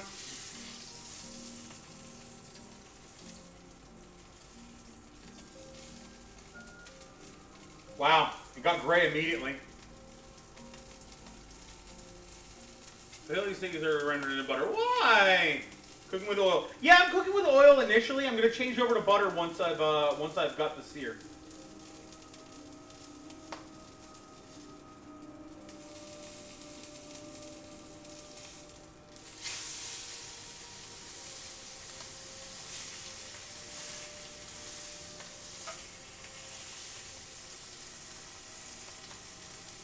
That's just crazy. I'm amazed how fast that was. Yeah, yep. So I got this induction grill for like $60 on Amazon, and it was like normally 80 or whatever. The stupid prices they have. But this was really highly rated, and it works with cast iron. So I got a bunch of cast iron stuff, and I'm loving it so far. And I do intend on getting an induction. Like I was gonna get a hibachi inlaid into the island, but I think I'm gonna get an induction plate instead, and then get a large griddle to put on it to make it a hibachi. Although, I don't know if that'll work. It might just have to be an electric hibachi.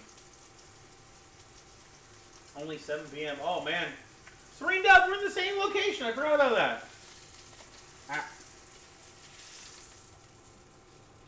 Damn it. Why is it...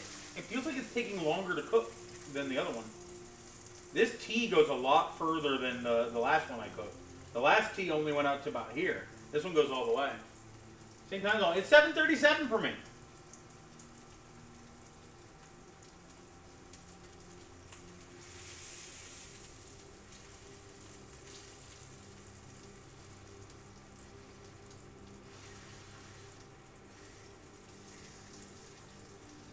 Alright, this should be done. If it's not done, we'll just give it another turn. Yeah, it's not done. Damn it. to get that picture perfect sear, you don't want to move it at all once it goes down. But the inside seems to be staying gray right here, and the outside seems to get turned quicker. Why is the inside not cooking as fast?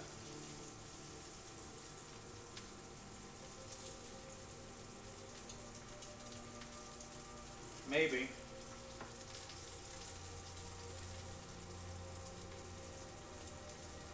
Like this one looks a little better, but it's still very gray.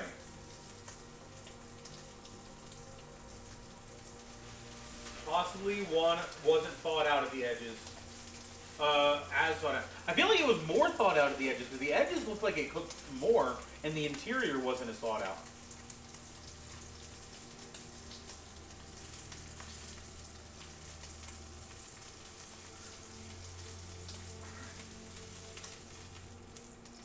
God damn it. New house mistakes. Yeah, Twin! How you doing, man? This is probably my 7th and 8th steaks being cooked.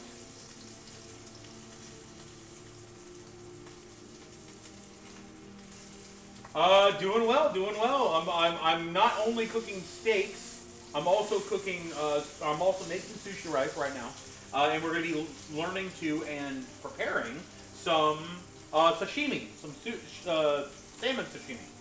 I got some salmon from Publix, and I'm going to go ahead and cook that up. I might have had it on too low of heat, and that's why it didn't sear properly, because it wasn't hot enough. Because I only have it on 80% power, so that might have been it. What temp we at? Good question.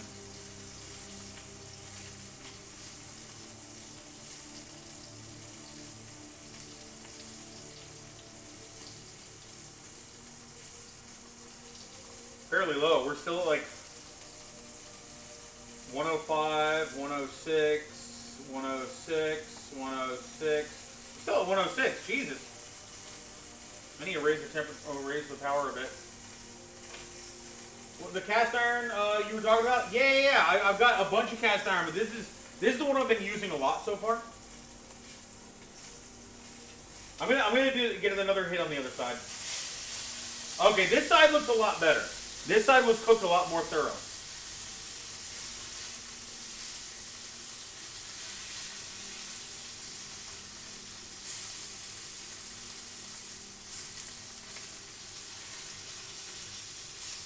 I just really hope I don't get the smoke detector going off. I had that happen. Ooh, I'm smelling some burn. I'm smelling some burn. Let's drop the temp.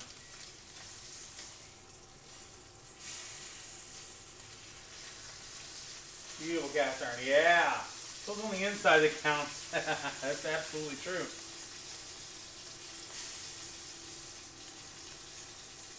All right, we're gonna let this rest. Well, no. Let's check the temperature one more time.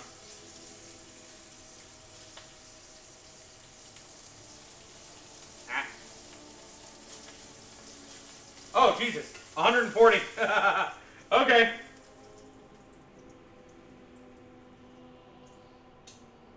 Yep, that's super well done. All right, so we're gonna let these rest for a bit, and we're gonna drop the temperature on the on the stove, on the cast iron. There's a lot of brown coloring in the oil here. Will your new kitchen redesign include a cool pegboard to hang up your nice pans? I have mentioned that twice now, and twice now I have been turned down.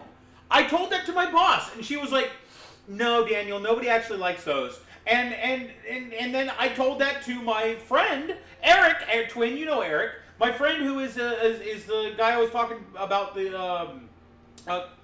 work on it, and he was also like, "No, that's not something that people actually do." I'm like, what? What? I want it. I want it. Ah.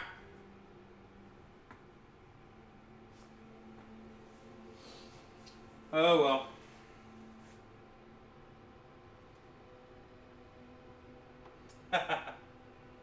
Exactly. It's for aesthetic. The whole point is it's a show. We're making a show. Like I'm gonna be tearing everything out, like all these cabinets, all of the backsplash, which I will replace because that's fucking lovely backsplash.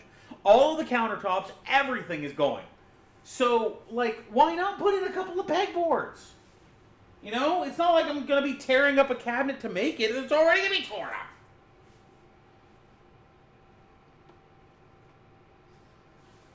All right, we're gonna take our first one and put it in with most of our butter.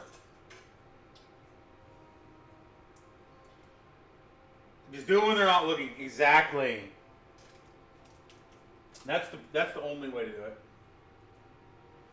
All right, I'm just gonna use this.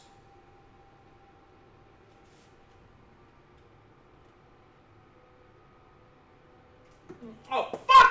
God damn it!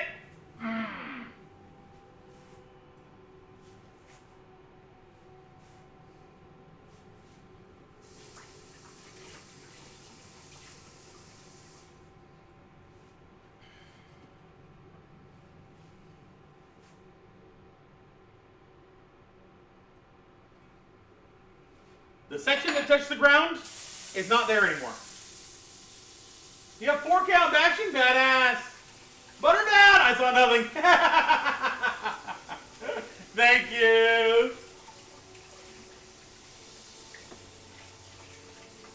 All right, this has to be done quickly. I need to stop fucking around with butter. All right.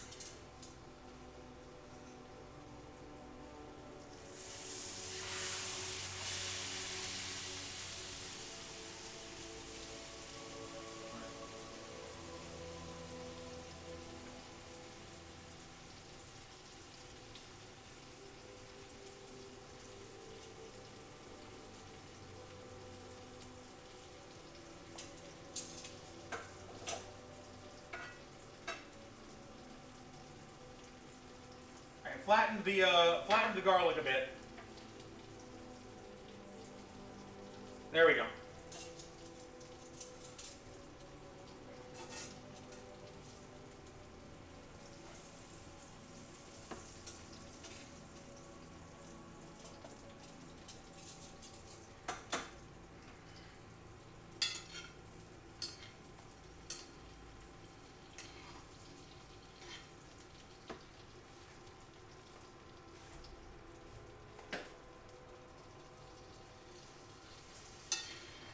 This basting, you basically continually ladle butter onto the steak. Keeps it from drying out, keeps it nice and moist.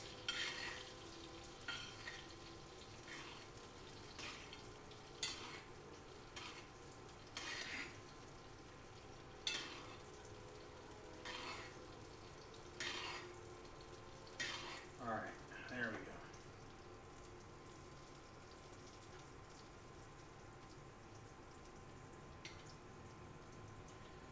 Cool. Turn it over one more time. Garlic go in? Yes. So much butter with the metal. So much better with the metal spoon. Absolutely.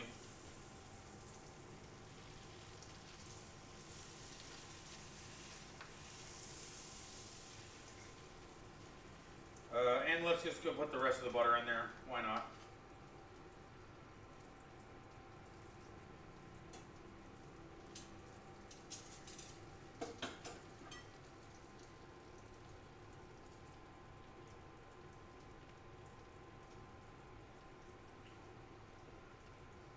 Got a splatter of butter on my arm.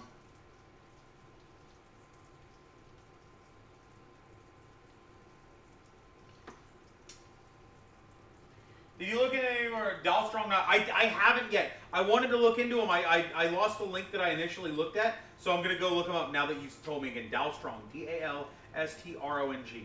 Now, Twin actually is he used to be my roommate. He's one of my best friends in the whole world. He and I went to Japan, and at one point he was actually looking into, and I think he actually bought some Japanese knives while we were there from a famous like knife shop, knife maker, whatever, which was really cool to like see how they were made and stuff like that. So That's hot. Don't do that. Don't lick spoons that were just in a cast iron pot or pan. Ah! Out of curiosity, did someone pull the lever or on the butter? I think so. Yeah, I'm definitely gonna have to. There's butter like on everything. I'm definitely gonna have to deal with that later. All right, we're gonna let this rest again. Yeah. And then let's put the other one back on and do the same thing. Highly recommend Dow Strong. I have quite a few of theirs. If you ever have any questions about the different kinds they have? What are some uses for knives? What are some of the different like ways to use a knife? The different styles of knife that are used in different like things. This is also, it's not just the metal spoon. It's also the technique, because I'm a lot more confident with my spooning now.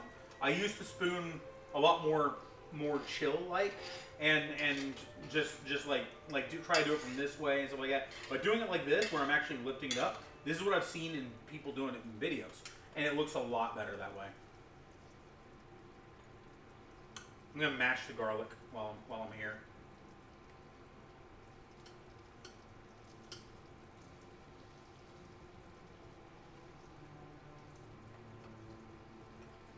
Release some of its flavor.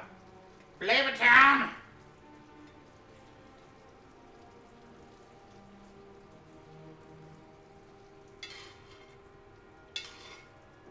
Alright, let's bring it back.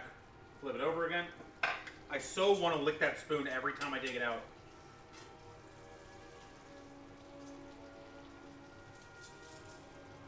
Off topic, I started watching How I Met Your Mother recently. That's a good show. I love Barney. I will say that he is one of the most wait for it,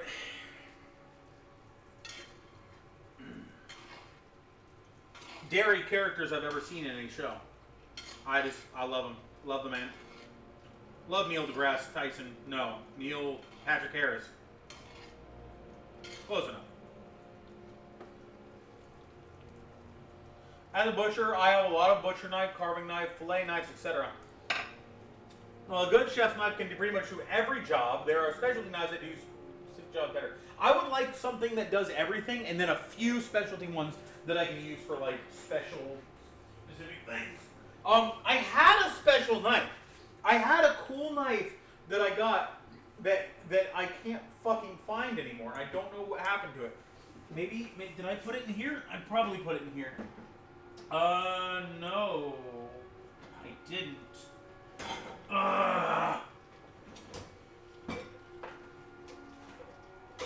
Damn it.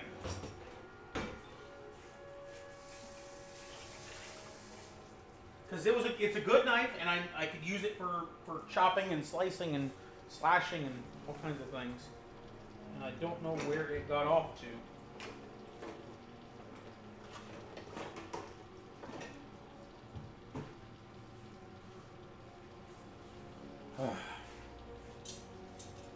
Alright, we're going to turn this off.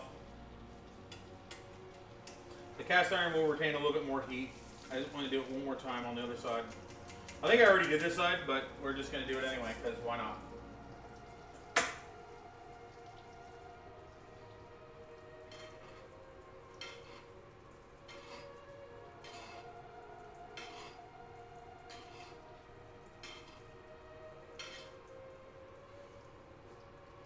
Yep. No one I know will talk about with me. Oh no! Is it because it's a relatively old show, or because they just don't know about it? What length chef knife do you recommend? That is a great question. Barney's at the bottom, season 4. Wow, you are cooking. You are booking along. All right, where the hell did my knife go? There's a fork down here I didn't know I had. That's good to know.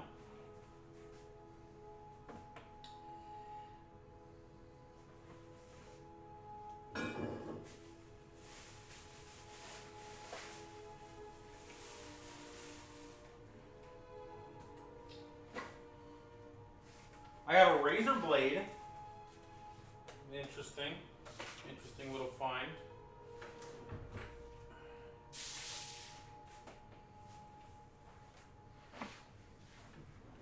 But like you'd think that the knife would be in here or in here, but it is in neither of those places. It was a good knife too. I'm kind of pissed.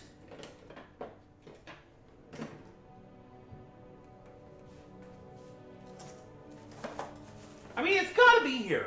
It's got to be here. It didn't just disappear. It didn't just walk away. Maybe it's in here? Yes! Haha! Here we go. Here we go. 4-inch Santoku knife. Which I need to extricate from this.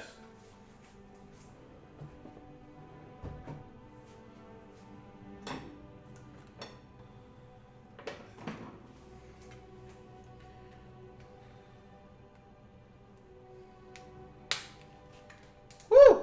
That was easy.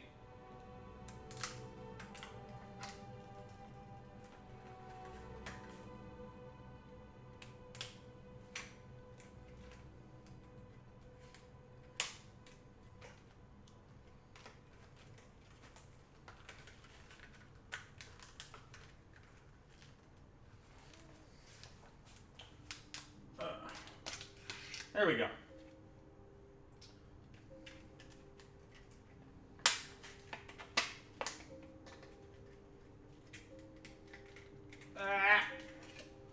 It's not about how big it is, it's how you use it. That's what they all say. That's what they all say. Not an ad! Most of my friends are heavy into anime, so I barely watch, and I barely watch any. I get that.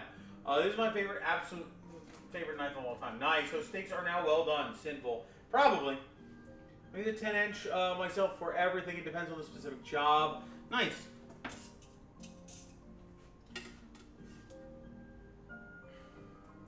One of the steaks is not well done. One of the steaks is less than that. We'll see. We'll see. We'll see. Fuck, it's well done.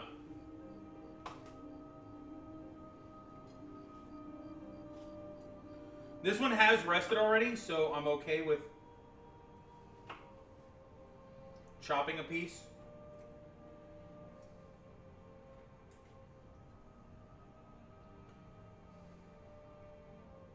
Yeah, it's well.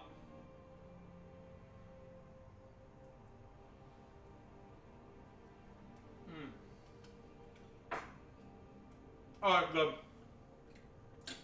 No. It's like 8-12, 8-8-20.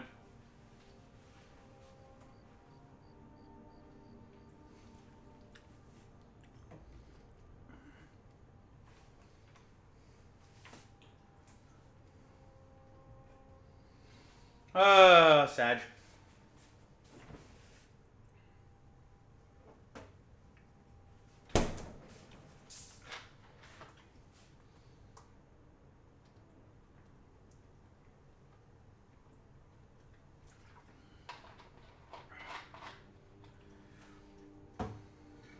Well, we can at least see how the rice turned out. So the rice still feels a little warm.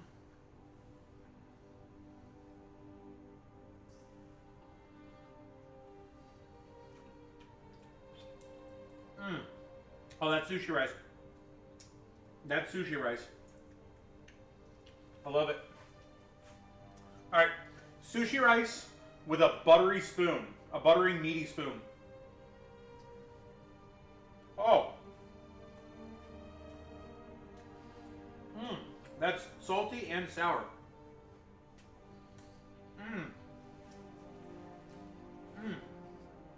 Oh, that's good.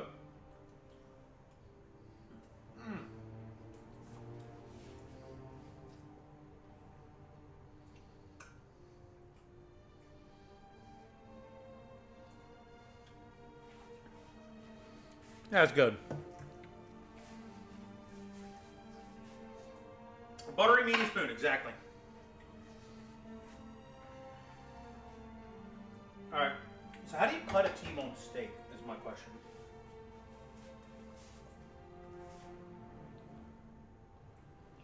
Also, where'd my forks go? I had a box of forks somewhere. Is it up here? Oh. Nope.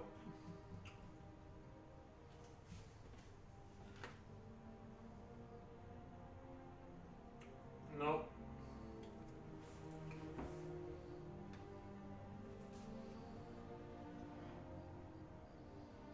Where'd my box of forks go?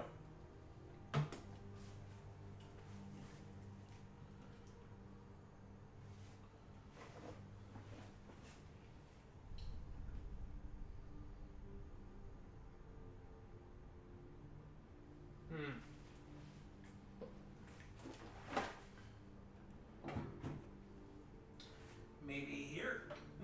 Yep, that's forks. Hi, how's it going? Ah, get out of there. Cool. Alrighty.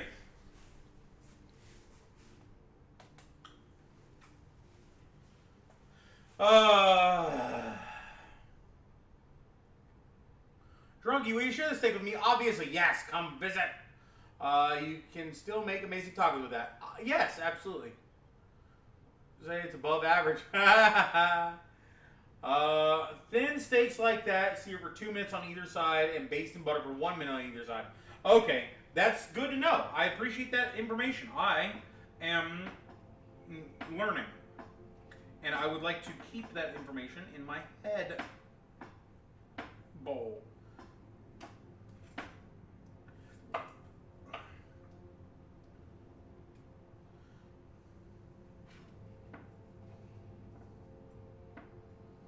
I have steak knives, but I don't think they're actually made for, I don't know, cutting it off the bone like this.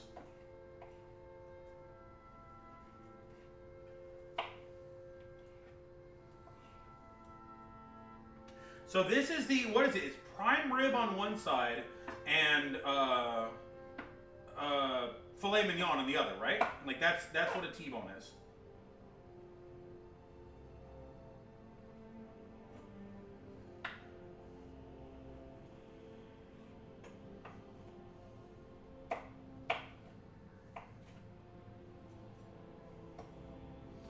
I'm butchering this butchering.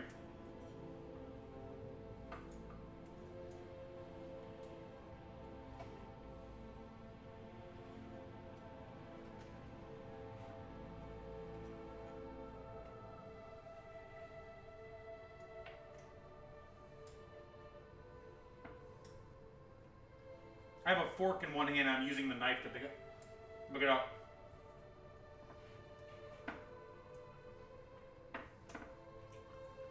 Strip steak. Got it.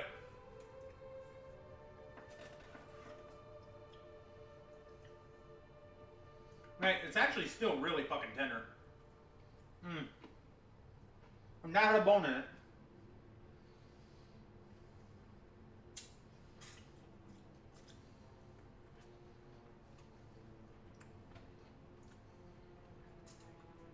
Oh god, that's good. Dude, I can't get over how good the butter makes it.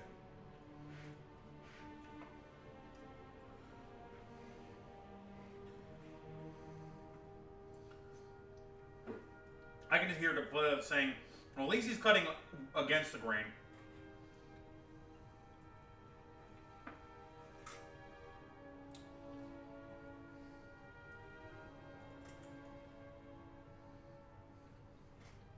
Most of the time.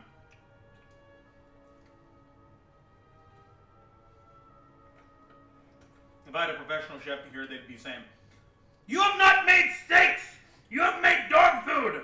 Make it again!" And I'd be like, damn, this dog is getting fed some prime shit. You know, if I had this with eggs, I would be a very happy camper.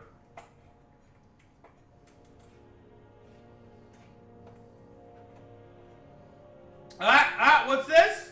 What's this? Is that a little pink? Is that a little pink? Is this medium well? I think so.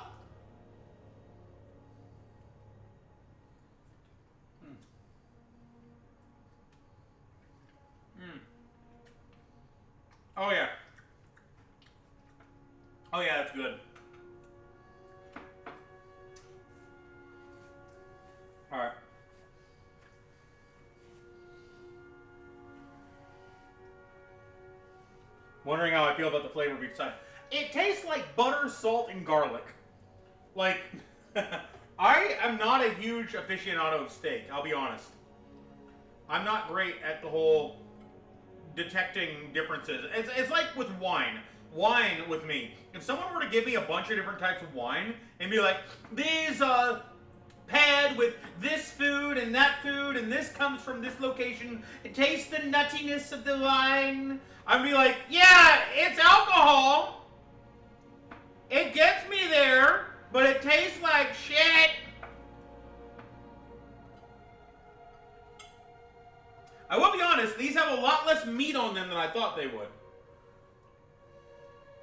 I guess it's because they are very thin steaks. Like, the other ones that I have that we're also going to prepare here today are porterhouse, which are they're like twice as thick as these. So they will take a little longer to become well done. So I'll be a little bit more forgiving on that.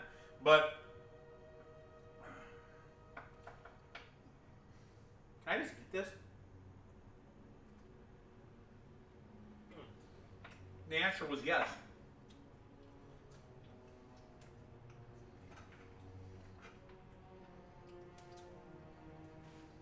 Woo!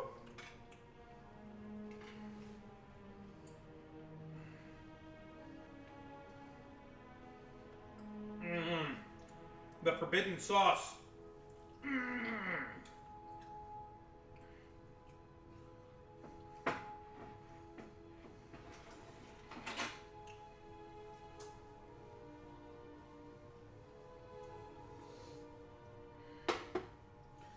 All right. Well, let's go eat and try to figure out how to make sashimi without killing ourselves.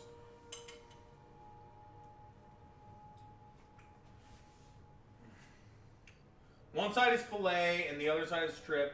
It doesn't have a different texture or flavor. It does have a different texture. I don't know about the flavor. And by it does, I mean theoretically. Not after I got done with it. Not after I finished it. Oh, hi. There's more stuff going on YouTube. Devoid, yo! Better come over and stay. I'll bring the drinks and some sides. Yes! How are you doing? Oh, it's good to see you, man. Rangorf, what's up? Medium well is, so this was only 10 minutes ago. Okay. Legas, I see a trunk rat. Hi, Rangorf! Absolutely, come over, Devoid. That'd be great. Devoid is a friend of mine locally. Same flavor, different texture. Pretty much.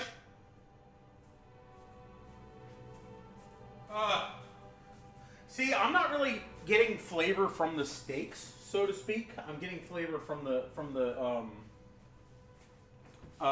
flavorings, the seasonings that I'm using.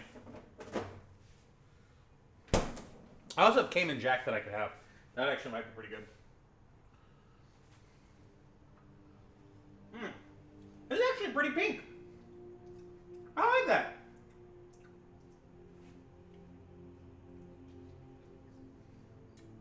I'm bringing these with me.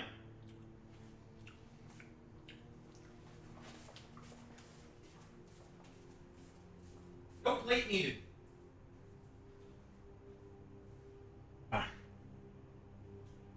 I have a napkin.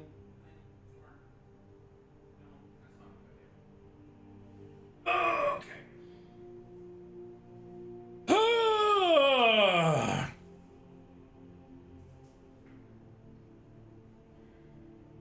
Good job, Drunky. Your technique is improving. That's good. That's good. I appreciate that.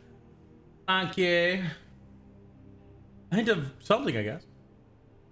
I'm gonna fall asleep here soon. Gonna head out. No worries, Serene Duff. Thank you so much for hanging out. Appreciate you. Go get some rest. Much love. And if you are ever in the area, let me know. Might be able to do some tickets at Universal. It'd be great to see ya. You have a wonderful night.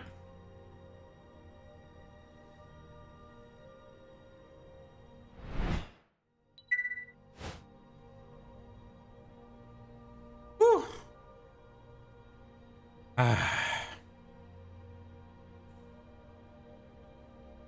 Very buttery. All the butter.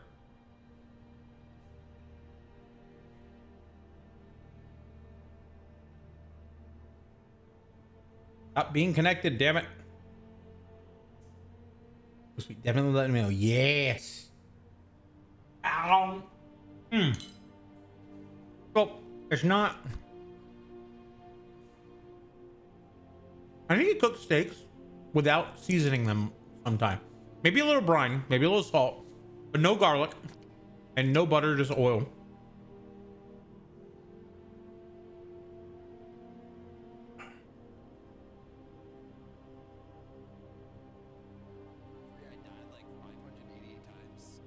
Be close. Yeah, I don't think I'll go the full length of that, but you know, definitely probably kind of close. So don't go into the weird cave again. They weren't that hard when I played the tutorial. That's crazy. Bless you. I hate this game. It takes so much of my time to do it. I do everything. All right, so we're going to look up making salmon sashimi.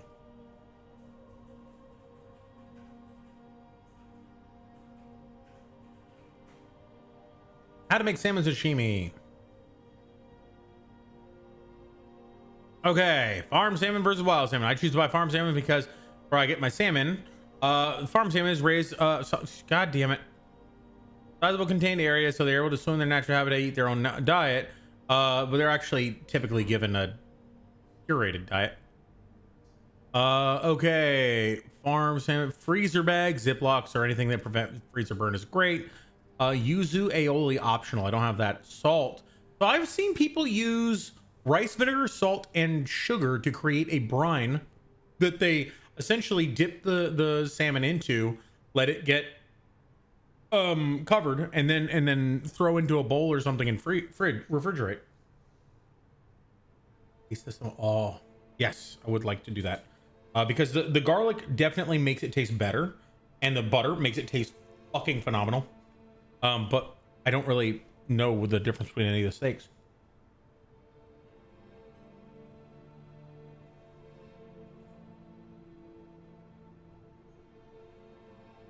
If you have any salmon skin yet left, don't throw it away. Fry it in oil for 5 to 7 minutes until crispy. Tastes like chips. Absolutely. I really want to do that.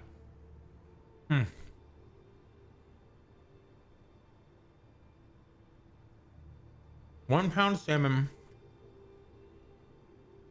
A teaspoon of salt. First salmon for your local market. 1 pound fillet. Pat it dry. Add a teaspoon of salt. Let it sit for 20 minutes. Pat the salmon dry. Rinse the salmon with running water. Pat it dry. Throw it in a freezer bag. Freeze the salmon for 7 days to kill parasites. When you're ready to eat the salmon, defrost the refrigerator the night before. Take the salmon out of the refrigerator before eating. Pat dry with a paper towel. Serve and slice. I like to eat sushi rice with sushi rice and dip wasabi soy sauce.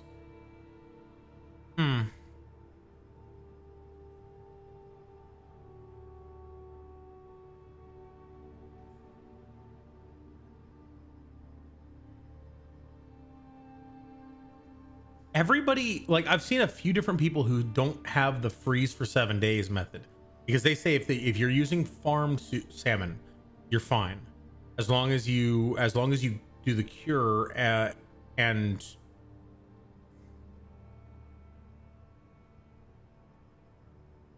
So let's pull the salmon out. As always, paper towels are your friend as a butcher or a fishmonger. Wow, this is super fresh. I don't think so. Pat Fresh, never everything frozen. dry for your first step. Now it's time to begin the cure.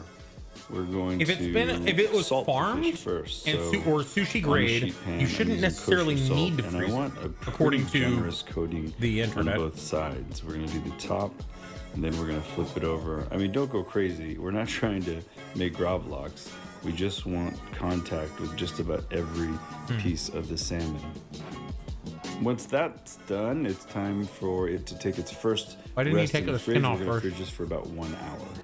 Next, it's time for step 2, the vinegar bath. Check out how much moisture that's leached off the fish just from salting We're gonna use straight up rice vinegar. Don't get fancy, not seasoned, regular old rice vinegar. So in a container that'll fit the fish perfectly, I'm gonna pour in just a bottle of rice vinegar.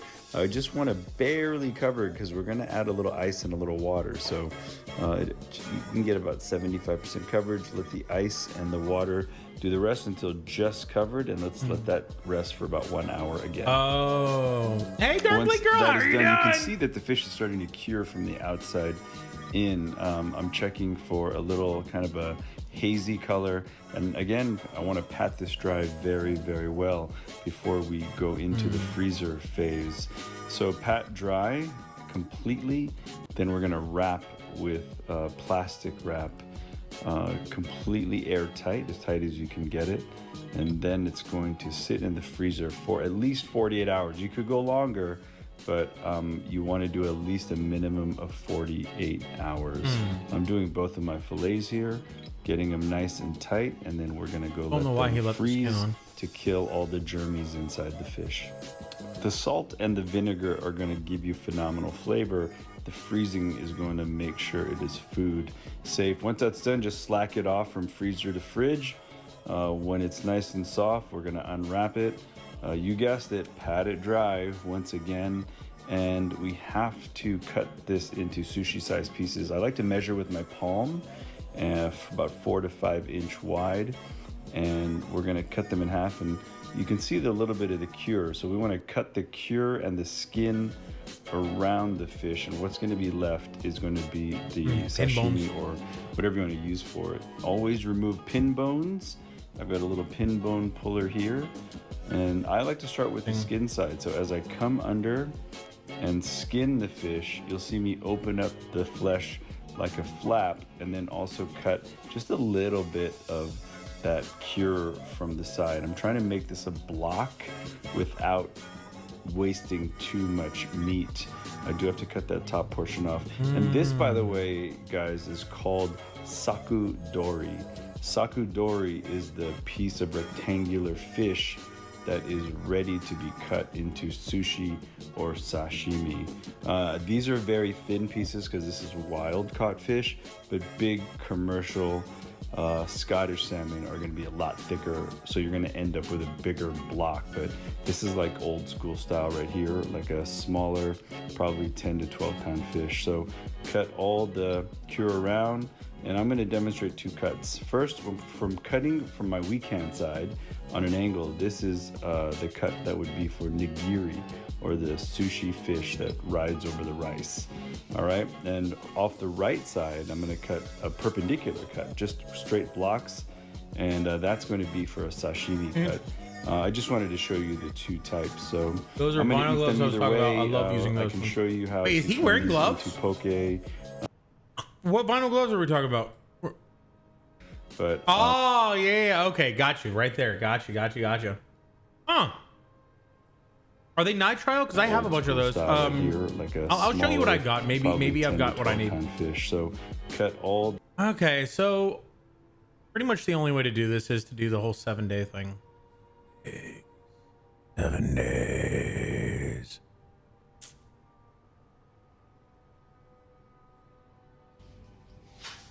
Yes, it's a beautiful fillet.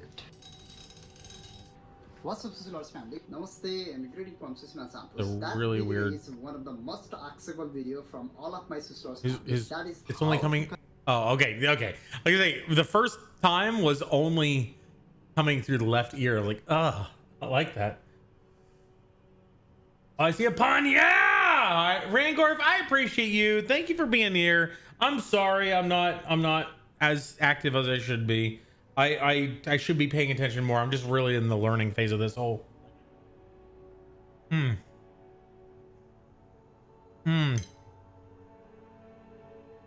Cut salmon for sushi. I have here the 3 whole salmons. Other most important things is how to. So, one of the steps on my journey, once I get the new kitchen, once I have everything open and everything, one of my steps is to learn how to clean a fish. I have been deep sea fishing when I was very young, when I was probably in my 13 to 15 years old of age. went fishing with my stepdad and my sister, as well as at one point with my whole family. We got a bunch of red snapper from down in the Keys, and what they did was they would clean the fish right there at the dock after you so put them all in the ice initially, and then when you get back to the dock, they would clean the fish and basically give you a bunch of fillets, and you pay them, and then you there at that place you would then go to a restaurant. You would bring your cleaned fish with you, like however many pounds of fillets you had, and then you would pay for a meal by giving them essentially like 70% of your total amount, and they would cook the other 30% for free. Like you would basically give them meals that they could sell to other people, and then they would cook yours after that. And so we had like 20 pounds. So they basically cooked 6 pounds of fish for us for the price of 20 pounds of fish. And honestly, amazing deal because they cooked it really good. I remember that was a very memorable moment. So what I'm saying is I would like to learn how to clean a fish so that I get to the point where I can actually buy an entire fish or catch one, bring it back here, clean it, cook it, make some sashimi out of it, whatever.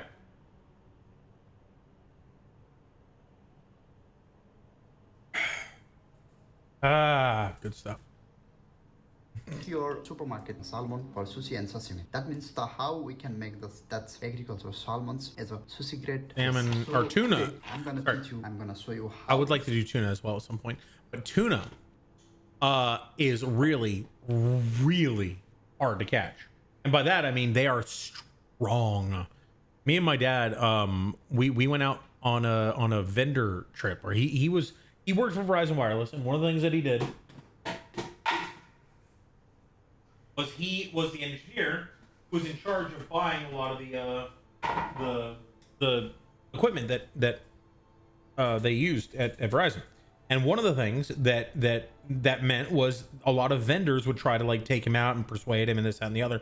Behind the scenes, he always told me that basically he went with the best one for the company regardless of what they did, but he definitely did do the various things that they did. Like the vendor would say, the guy who was actually the sales guy would say, the company's giving me a budget to take you out and wine and dine you. If you're gonna buy our stuff, let me at least take you out and wine and dine you anyway. Like if he already made the decision before this, it wasn't about whatever. I'm trying to defend my dad. At one point we went out fishing, and I've never really been one for fishing, but I do like boats.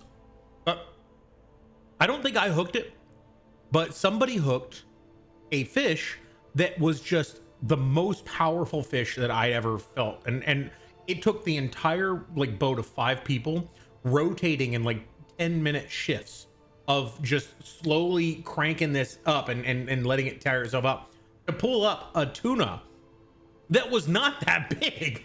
Like it was probably like this big. It wasn't like this big. It was probably like this big. But the damn thing was just pure muscle, man. Like it took us a long time to get that thing in there. Oh, it isn't salmon, but tuna. Second things I'm gonna teach you, I'm gonna show you how to cut salmon for sushi. And the third and most important things is how to cure fish for sushi. Okay, that means how to prepare supermarket salmon as a sushi and sashimi. I'm gonna teach you very step by step, so don't go from this video. Okay, let's go.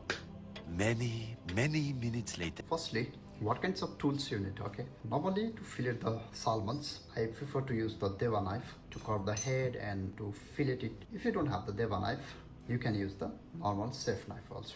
That chef knife will be really good if you are a beginner. Okay, and this Anaziva knife I'm going to use to clean the belly bones and to take the skins. And you need the one tweezer, twin bones tweezer, and you need one small spoons to take the remaining meat in the middle bones. Okay, let's go. I also wanted to get this. Try it and clean it very softly and gently, and try to clean all the belly part also. You will get lots of stuff from here. You should have the wet towel, or you can use the wet towel paper as well. To separate the head, I'm going to use the deva knife, so it will be easy. Firstly, when you are going to separate the head, you have to be careful from here. from here to that side. Okay, that means we'll cut like a V shape. Some people are cutting like directly from. Okay, I don't know if this is something that a lot of people want to see. So before he actually starts cleaning this fish, this is your trigger warning. If you don't want to see this, either look away or exit the stream. I just realized, like, as I was watching him making the motions, maybe this isn't the time to watch a cleaning of the fish. Let's go over to where he actually just takes out the pin bones, portion breakdown ideas. Go here.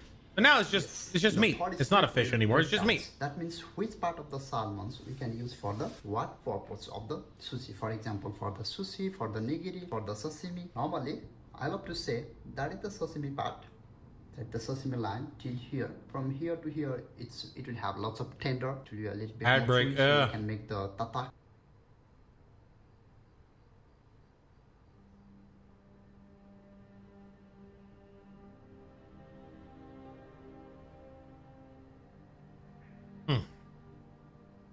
How would you call a knife muscular? Knives aren't muscular. They don't have muscles.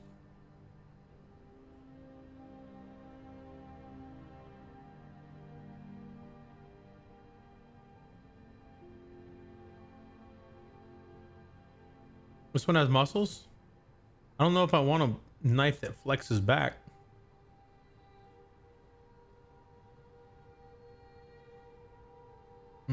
Mince. I really wanted to drink a margarita, but a little late for that. Margarita would a margarita taste good with a steak? Am I kidding? Margaritas taste good with everything. Full tang construction. This is actually very important. If anyone does, if you don't know what full tang means that the metal of the knife runs the entire length of the handle. If you do not see full tang, or if a blade is not full tang, what that means is that it is a relatively weak blade that may stand up to light pressure, but the problem is you have a very prominent weak spot at where the handle meets the blade, because it is essentially you're going to have a small piece of metal going into the handle, but it's not going to go the full width of the handle, and therefore you're going to have a couple of screws or something else bolting it to the handle. If it's full tang, that means that when you're gripping the handle, you are applying pressure to the metal of the blade, not to that weak point, and it's a lot more of a strong blade. If in any survival blade is typically going to be full tang, if it's not a like absolutely despicably cheap blade. Never had one, so all around great, no nonsense chef knife. I used that thing to cut through bones for years. Bird bones, but still. Nice. Other brands. Premium German steel. Yeah, but it's not even a full check mark. It's like a partial check. It's like a kind of a ghosty check mark. No background or anything. Durable palm handle. Okay, if you remove the POM, you'd probably have a durable handle. Yeah. D3 sharpening. That's just a process that they use. So I'm just roasting this a little bit. D3 sharpening is a specific sharpening process that they use. It doesn't indicate the level of sharpness or the how much it will hold the edge or anything like that. It's just a proprietary name for a sharpening method. Lion shield treatment, again, proprietary name for somebody else could do the identical process and it just can't be called lion shield. So that other brands don't have our proprietary process. 18-stage durability testing. I mean, this is a bold claim. This is a bold claim to suggest that other brands, and this would suggest that all other brands, they guess they could get out of this by saying, well, we only meant other brands, not that brand, don't have 18-stage durability testing, included sheath. Bullshit. Other brands. I buy Publix knives with included sheaths. Human customer support. Okay. Every single fucking claim on this is bullshit. Just throwing that out there. I'm not saying that it's bad. I'm not saying that this is not a good knife or anything like that. I'm saying that this entire image is bullshit. And there's a lot of people out there who'd be like, whoa, look at all the things that this one has. All the other brands must suck.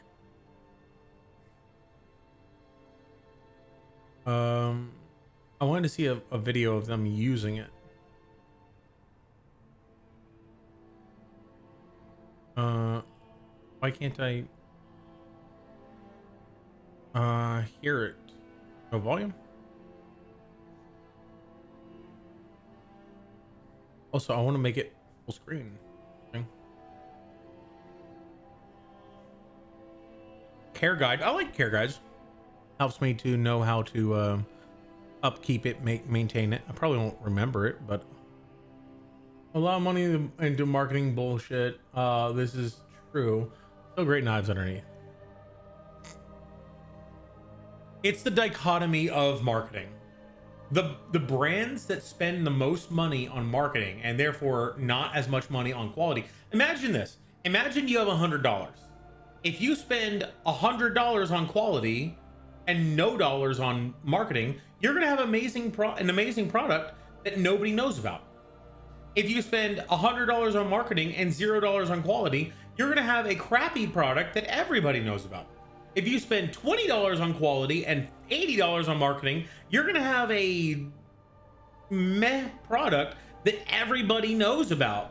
And so the brands that you know about through marketing got that way by putting less money into quality and more into marketing than they had, like lower percentage. The brands that are absolutely amazing rely so heavily on word of mouth. The fact that you're telling me about this is a reason why I'm going to buy this. But I just like all of to be fair, the whole point of me roasting this was to say it was a shitty graph. This is not something that you paid a lot of money for marketing. That's good. That's good. It is bad to put a lot of money into marketing, in my opinion. So, anyway. We can use the seared sushi, and also you can use the from here to here nigiri sushi, but from here to here just for the fried. So let's break down. I'll break in the half from here to here. Or if you have the bigger size of salmon, you can do one thing. You can separate 3 parts, here, that side, and that. Okay. That means Last video we watched, I'll tell the very secret things. the guy left the skin on while he was curing it. We can use inside the sushi. So that's what I'll do too. The middle part, the belly part, we can use the gunkan sushi, or you can use the top of the dragon, or top of the sushi roll. In that part, we'll use the sashimi, and from here also we can use the nigiri and gunkan. I actually don't care about any of this. Part we'll call the saketoro. In the belly bones, remove the salmon skin. So this guy removes the salmon skins before he cures it. Time to take the skins. That is the most difficult part for the beginners. So I'm gonna teach you very easy way. Okay. The curing comes later. Skins with kanto biki or kansai biki. That means you want to take from that side or you want to take from that side. It's depend on you. I'm gonna use left to right. Okay. That means we'll cut here a bit to secure it. Then just a little bit cut here in slope way, like this way. That means the knife will be stay here in between meat and skins. So we will grab the skins and we'll pull them. Cut here. Now This is kind of cool. I like this perspective. This is an Indian man making a Japanese food for an American audience. Well, not necessarily American audience, an English-speaking audience. You can put knife in the same Interesting. time. I feel like he's doing a good job. You can push the skins. He seems to really You can respect push skins. the culture where it came. Yes. Okay, video is going on. Now I'll take the skins from that side. Normally you can cut. Yeah, because when you cure it, you're going to be removing the outer layer of skin anyway, so it doesn't sashimi matter about having that and extra. belly part. For example, from here. Yes. That means you can feel here, still here. I had something I'm to tell cutting you. the skins. Now I'll slope the I my can't remember what knife it was. by this way and take this meat. Okay. Don't cut the skins, just meat, and slope your knife.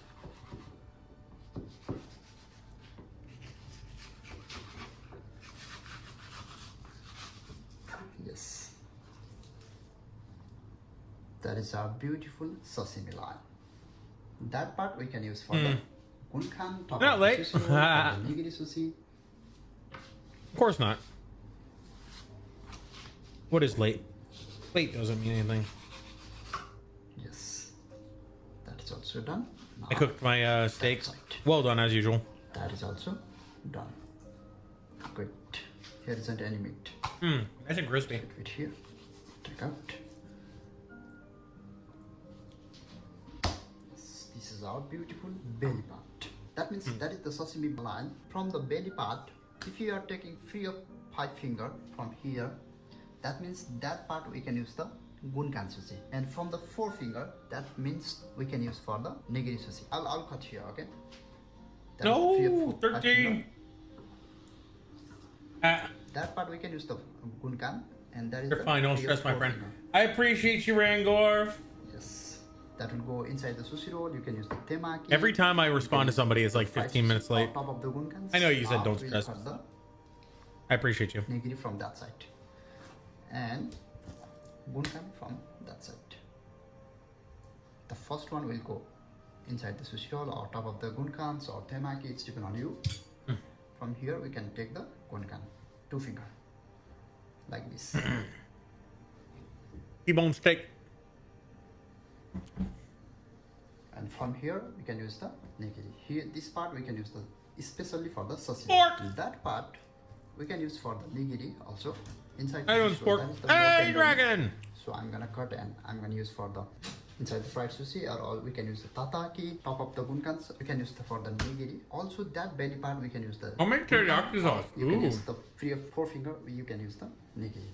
And also, don't think the Wait, for belly 2 part we weeks you cannot haven't found use any with the scrap? sashimi. Sashimi means the slice of raw fish. That means we can use the that belly part also for the sashimi. Yes, this is how we can fillet salmons, and we can separate the every parts for the different kinds of sushi. I wanna send Now, this guy a better important mic. things is how to cure. Okay, that means how to prepare supermarket salmon. That would as a be sushi interesting. grade, how to make a sushi grade fish. I'll put all the things. That would be an here. interesting That is tour the sashimi challenge, like part. to That is get a the bunch of nigiri road part. mics Going and to send them to break down people. nigiri and gunkans, but I just break down to show you. Here's the tail part.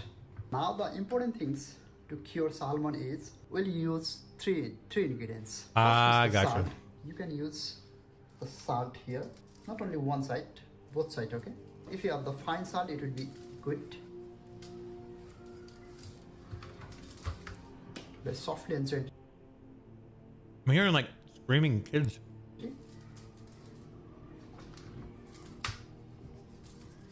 I think he's just in his background.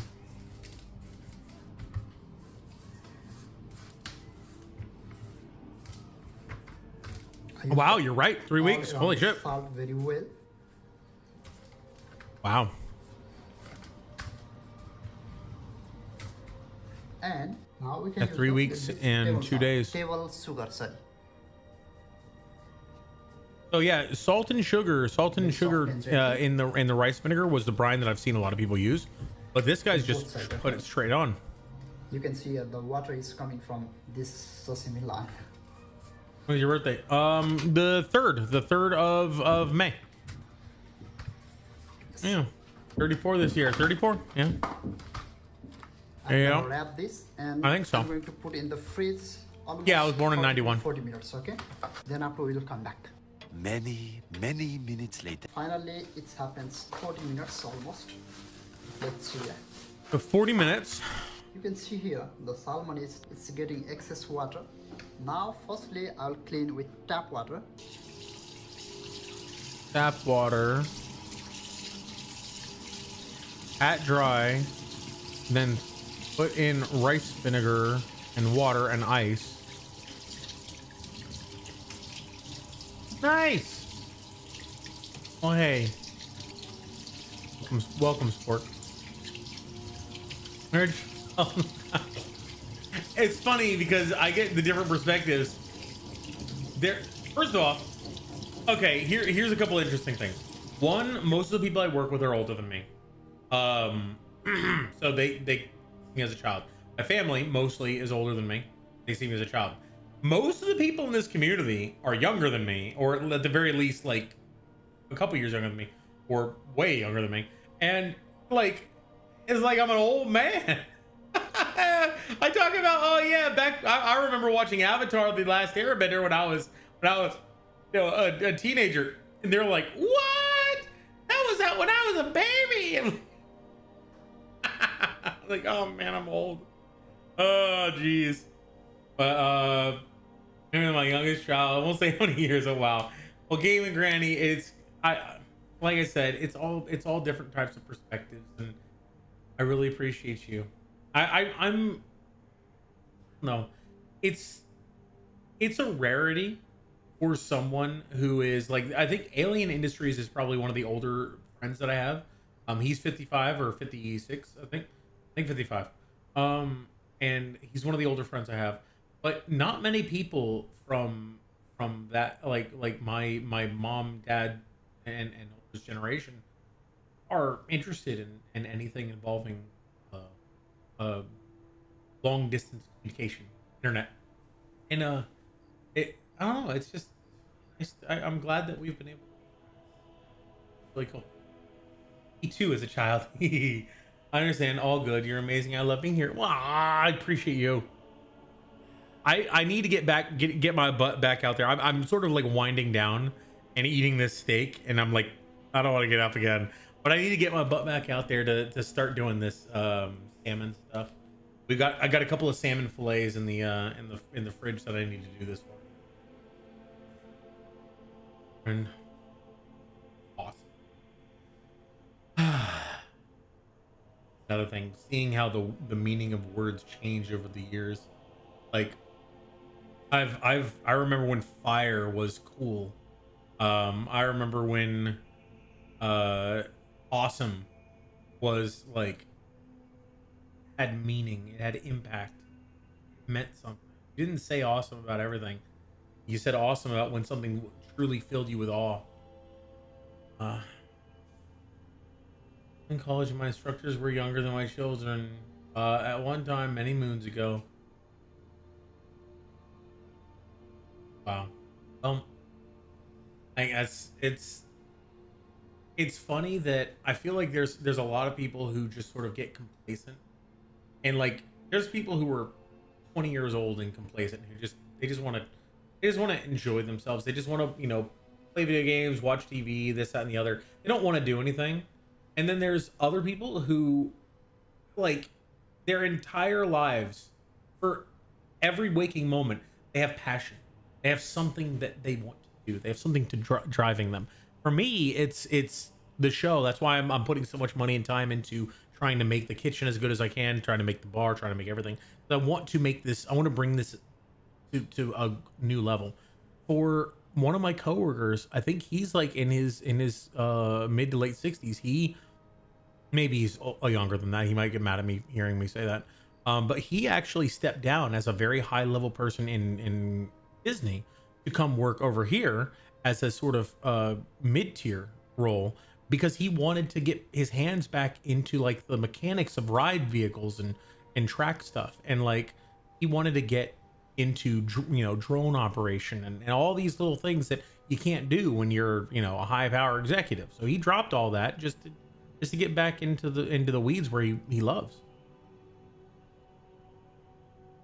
Oh, exactly. Hi, Squishmallows. Good to see you. All right, let's try to. Here's the icy cold water. Now I'm adding rice vinegar. Okay. Now I will wash these ones here. So curing salmon. How to cure? Okay, that means was one side, salt and sugar. If you have gently. On some kind of like drying mat or something like that. I use all around the salt very well.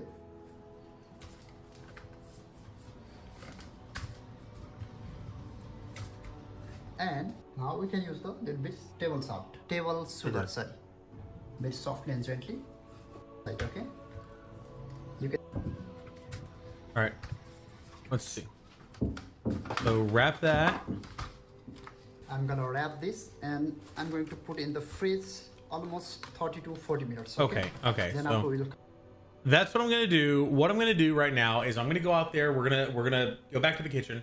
I'll prepare the salmon like this. I'm basically not gonna remove the skin. I'm just going to put on the salt and I I don't know if I put it on the back. Go back to that other guy's video. So let's pull the salmon out as always. Once that's done, it's time for. We just want contact. So he with did just put it about on. every piece of the salmon. Okay, so he put it on the back as well. So we're gonna put salt all over the pieces. Put them in the fridge for 40 minutes, and then after that, I'll do the stupid freeze it for a million years method. Once that regular old rice vinegar, barely covered because we're gonna add a little ice and a little water, so you can get about 75% coverage. Let the ice and the water It's been going do well. the rest until just covered, and let's let that rest for about 1 hour again. Once that is done, you can see that the fish is starting to cure from the outside in. I'm checking for a little kind of a hazy color before we go into the freezer phase. So pat dry completely, then we're gonna wrap with plastic wrap. Good. Okay, cool. Okay, cool. I don't have to cut off the skin until the 7 days has passed. So let's go ahead and do this. Let's go out there and do this. I will have another bite of this. Oh my god, the sauce that is like what has sloughed off of the the what is sloughed off of the butter, the garlic, and the meat has all created this like sauce. It is so good. Oh man. And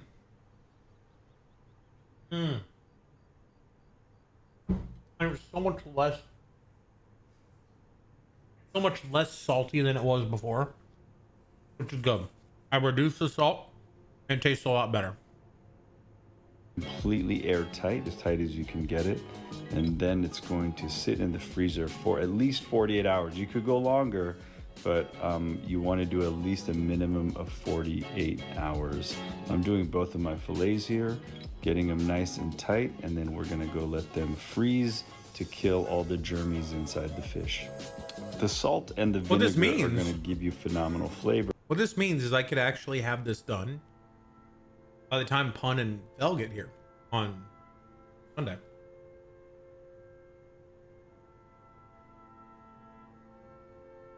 We could all share some sashimi.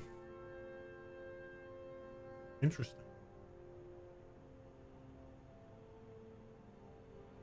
On Skyward Sword, so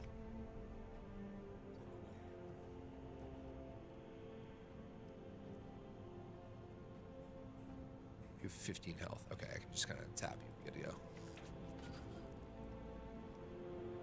Just gonna come back. I do like this game. I want to do everything. Oh.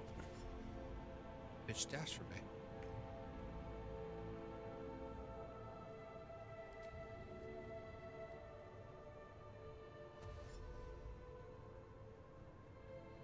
Can't reach that destination, Pun. Am I literally blocked right now? Oh my god, I am. Wow. I hate it here. No, I haven't yet, Merrick. I keep wanting to, but I also like every time I'm getting ready to, there's just so many other little things that I can get, and it's lower on my priority list because I still can stream over here. And I can play, Metroid, I can do the kitchen stuff. It's just lower on my priority list than I am missing all of Totally Normal Watch, but I really don't want to upend my life for Overwatch, What time Monday will you be on, or will you be on? This coming Monday, I will not be live much. I might be live. I might be live with Pun and Fell at some point because we're going to be in the new park in Epic, and it'll be kind of interesting to stream from there. But we're probably also going to be focused on getting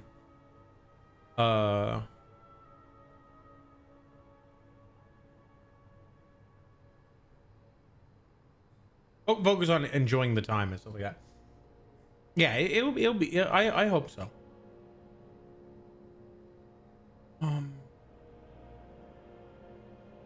Shot. No, I missed. I wonder if he shot those barrels, if it blew up and it would have hurt them. Like, they went and stood next to the barrels really stupidly. All right, let's go over to the kitchen. All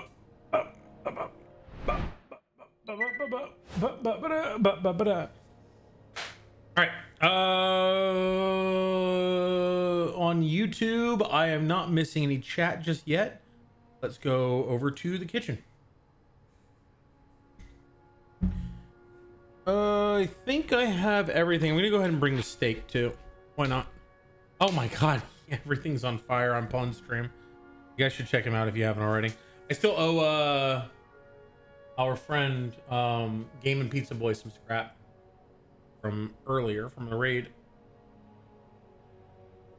Yeah, that would be kind of cool. Game and Granny, I don't have a specific time, but I might shoot for like noon and around noon on Monday.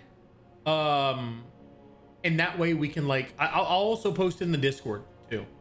I'll shoot it for around noon. That way we have the, we know sort of when to look for, because I'll probably only be live for a couple of minutes to just sort of give an explanation of what's going on. I don't know. We'll see. We'll see.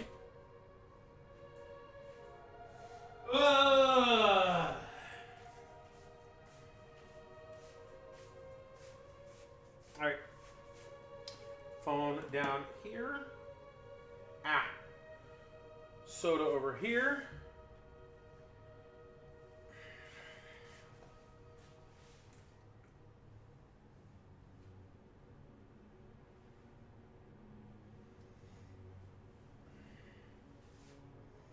Oh, that's heavy. Oh, that's heavy.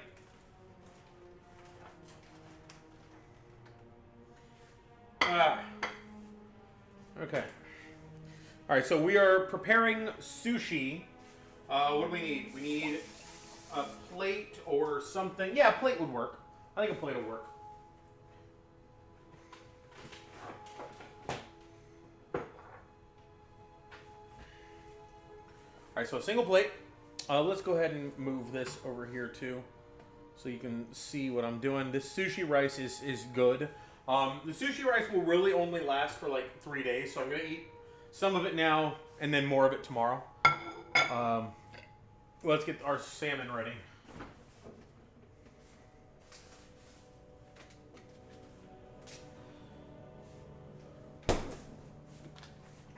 And salt. I'm using a lot of kosher salt recently. And sugar. Actually, you know what? We're going to use regular salt. We're going to use iodized salt for this. Kosher salt's coarse and therefore has more or less surface area and is that more surface area? I think it's less surface area because it basically doesn't seep in as much as other things do. So we're gonna throw this in the kitchen or in the fridge, and while that's in there, we'll also be able to prepare our steaks for next time. That's cool. That's cool. We'll get some extra work done here. I like it. I like it a lot. Oh, okay. We'll see. We'll see. Game and Granny. We'll definitely ping on Discord when we're gonna go live. So that way it's not just like a surprise. It'll probably be on Pun's channel, Pun's stream. We'll see what Pun's camera can do. This might be too big for the plate. We'll see. That's a weird sound.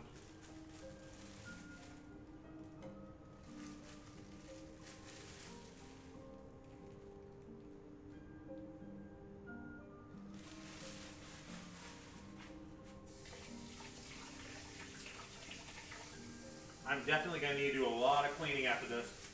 Woo boy! A lot of cleaning.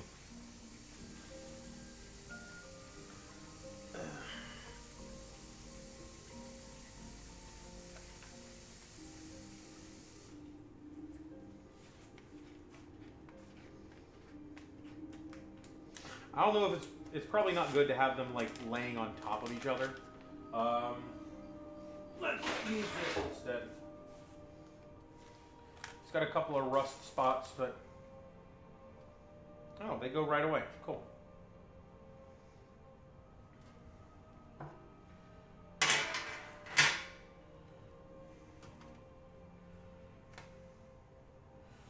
Cool.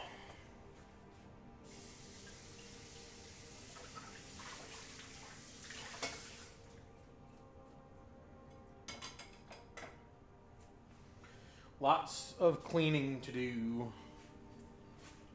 All right.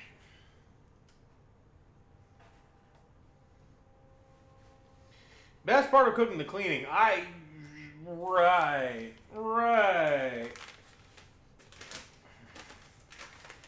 I am very glad I got these, though. I don't normally get fish because I don't really. I feel like fish is kind of like more delicate than most meats, and I'm a lot more keen or comfortable with screwing up, beef than I am salmon.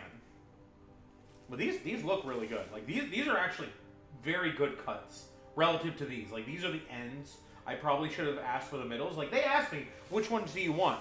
And I was like, I don't care. I don't know. Whatever. It was like blue something salmon. And it was like cheaper. It was on sale, but it was not like a cheap cut or anything. Like this was salmon select cuts, color enhanced through feed. Prep your fish to a safe minimum internal temperature of 145, or wait till the flesh is opaque and separates easily. Those are just salmon select cuts. Sell by 4/7/25. That was like 2 days ago. That's when I got it. Why would it have a sell by date of when I bought it? I guess that's because they print these labels out when you buy them, but that seems dumb.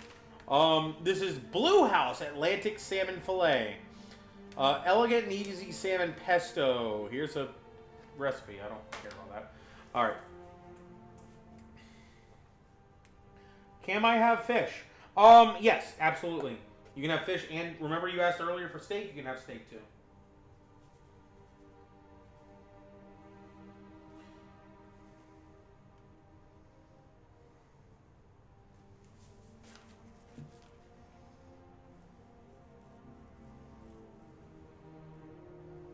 Okay, that's a little too much. Oh, that's a little too much.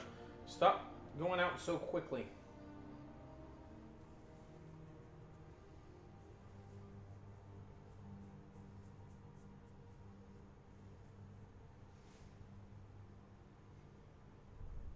How do you see the parasites? Because someone was telling me, or I was reading on somewhere, that you could actually see the parasites in fish in the white connective tissue. It's like that's how you found them, or something like that. Or are they microbes? Are they tiny?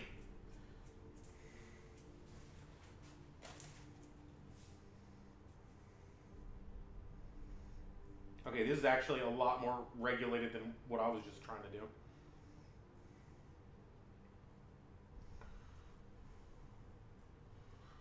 These are about a pound, so a teaspoon was good. These are a little more than a pound. There we go. When they crawl out, you'll see them. Wait, really? You're trimming the top layer off anyway. Okay. That's true, and we are going to be rinsing these anyway. Wait, you're joshing me. You're joshing me. You're joking me, as they would say. Dead serious. Ew.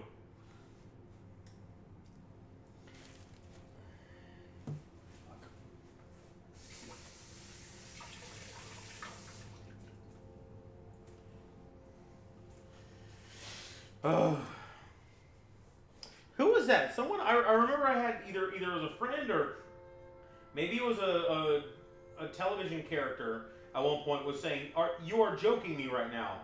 You are joking me right now. What is this?"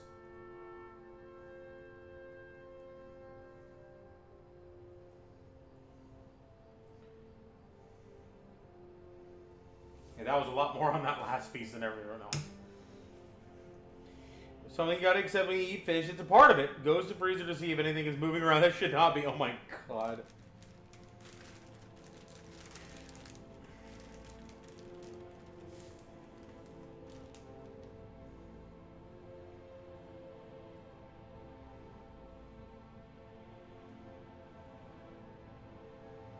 So this was a lot less sugar than salt, and I just dumped like all the sugar onto there.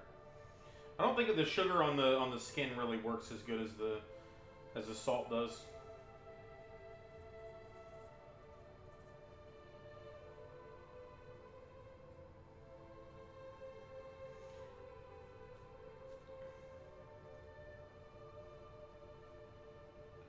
And the parasites are like, are they like, they're totally fine living during refrigeration and stuff?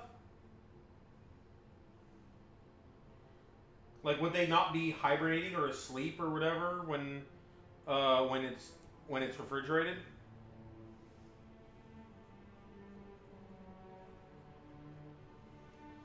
In wild fish, you literally look at it long enough, you'll see them. I saw that question or that as an answer in the comment section at one point, and someone was saying that in farm it's a lot less likely to get parasites, but it doesn't mean it won't have parasites, you know.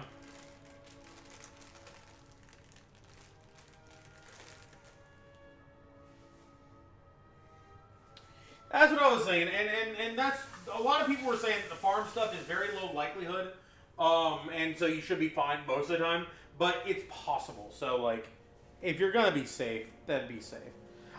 I kind of want to get some wild salmon, just to see the parasites actually come out. So are you literally saying that when you brine it, when you put the salt on it, it like you literally have parasites wriggling out? It's just what you sign up for. Wow. Wow. That's creepy as fuck. So then when you freeze it, you're not removing the parasites. That's just something that everyone should know. You're not removing the parasites. You're merely killing them.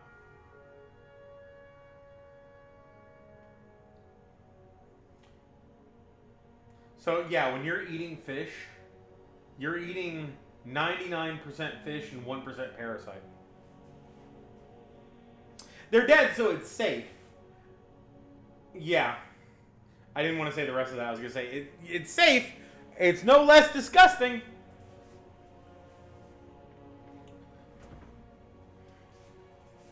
And on that note, we're grabbing ourselves a margarita.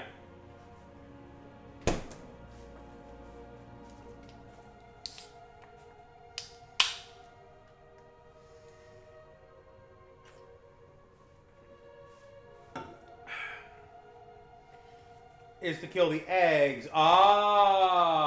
Because yeah, your stomach acids are probably going to kill any living parasites, but the eggs are designed to withstand that and get through and become in you.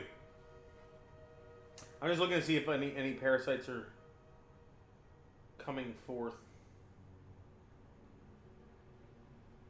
Ooh, a lot of water is coming out though. A lot of fluid is starting to pull up around them, so that's good. That's good news. I think you're supposed to cover these. Are you supposed to cover them when you put them in the fridge, or wait? Hang on. Let's go back over there and watch the little video again. I want to see if we're supposed to put them in the fridge. No. I like, you're fine. I'm not blaming you for reality. Wait, look, come on. All right. Alrighty. Step 2, the vinegar 1 hour. Okay. Next, it's time for yeah. rest in the So fridge. We're gonna he fridge it for didn't. about 1 Yeah, hour. he just put it straight in there. So no. You're good. You're good. Please continue enlightening us and trust me on this. I do not mean that in a facetious way. Like, I genuinely am very interested in learning about this.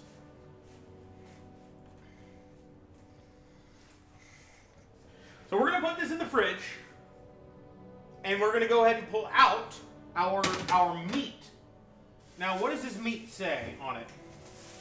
It says sell by 412. Okay, and I think the same thing is for our skirt steak over here, 413. All right, so these steaks, I'm okay with them being a little bit longer. The salmon was like a sell by immediately kind of date, so I wanted to make sure that we dealt with that.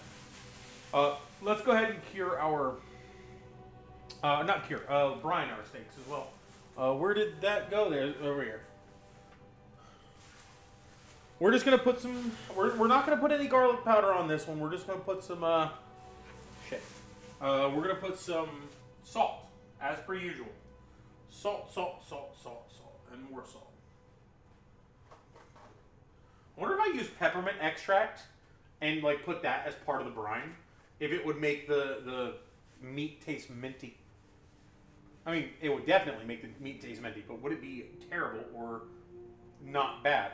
I don't think it would be good, but I basically just want to start throwing everything I have in my cabinets at these things. For a second there, I was like, "What the hell is that?" Oh, it's just foam. Oh, you guys can't see me. One second. Sorry, coming back. I just realized that. My bad.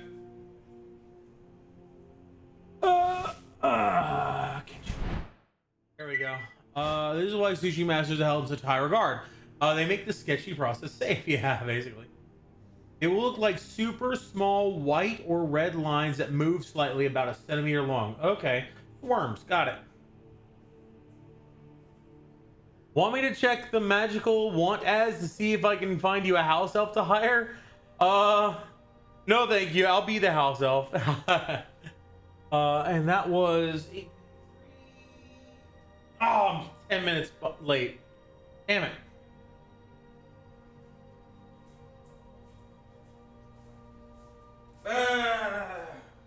So it says, what's the difference here? This one says porterhouse steak, but it basically looks like the same as the other T-bones that I just cooked, just thicker.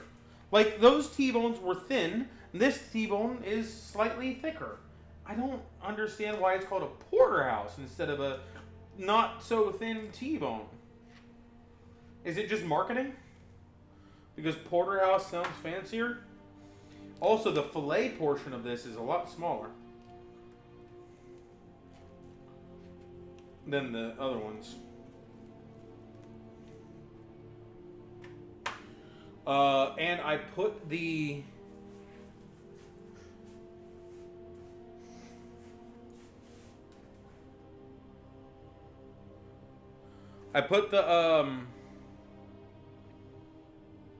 what do you call it? The salmon in about 8:55.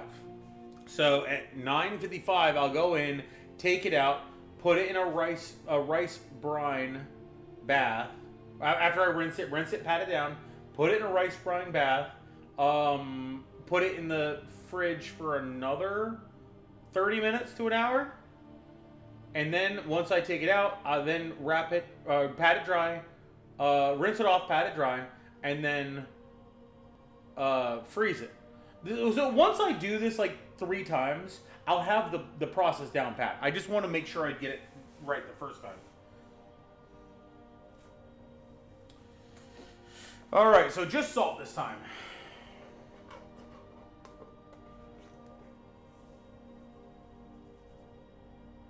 Shit, iodized salt.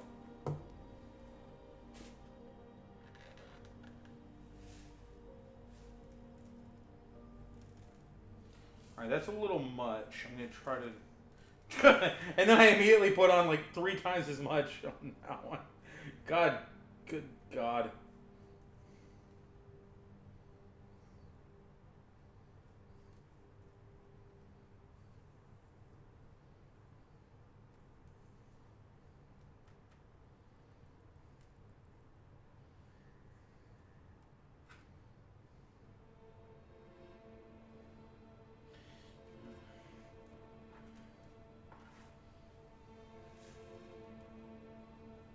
All right.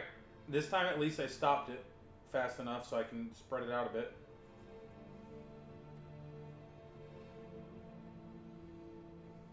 Yeah, every steak I've been cooking has been incredibly, not incredibly salty. The first few steaks were incredibly salty. Then later, when I caught it a little bit, they were only pretty salty. So I think that this is a better overall ratio.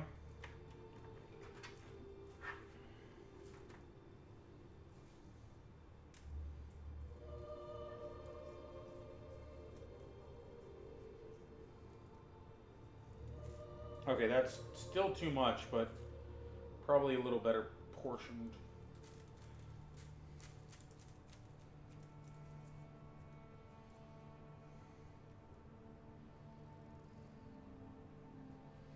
God, all this touching of raw meat, eventually I'm going to have a real bad day, and I'm going to learn food safety. But we're not there yet.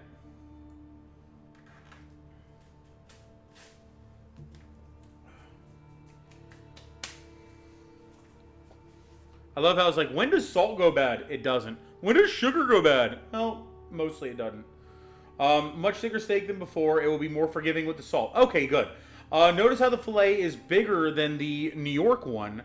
That's the winning one right there. Wait, what? You said the filet is bigger than the New York? So this is the New York strip, I thought.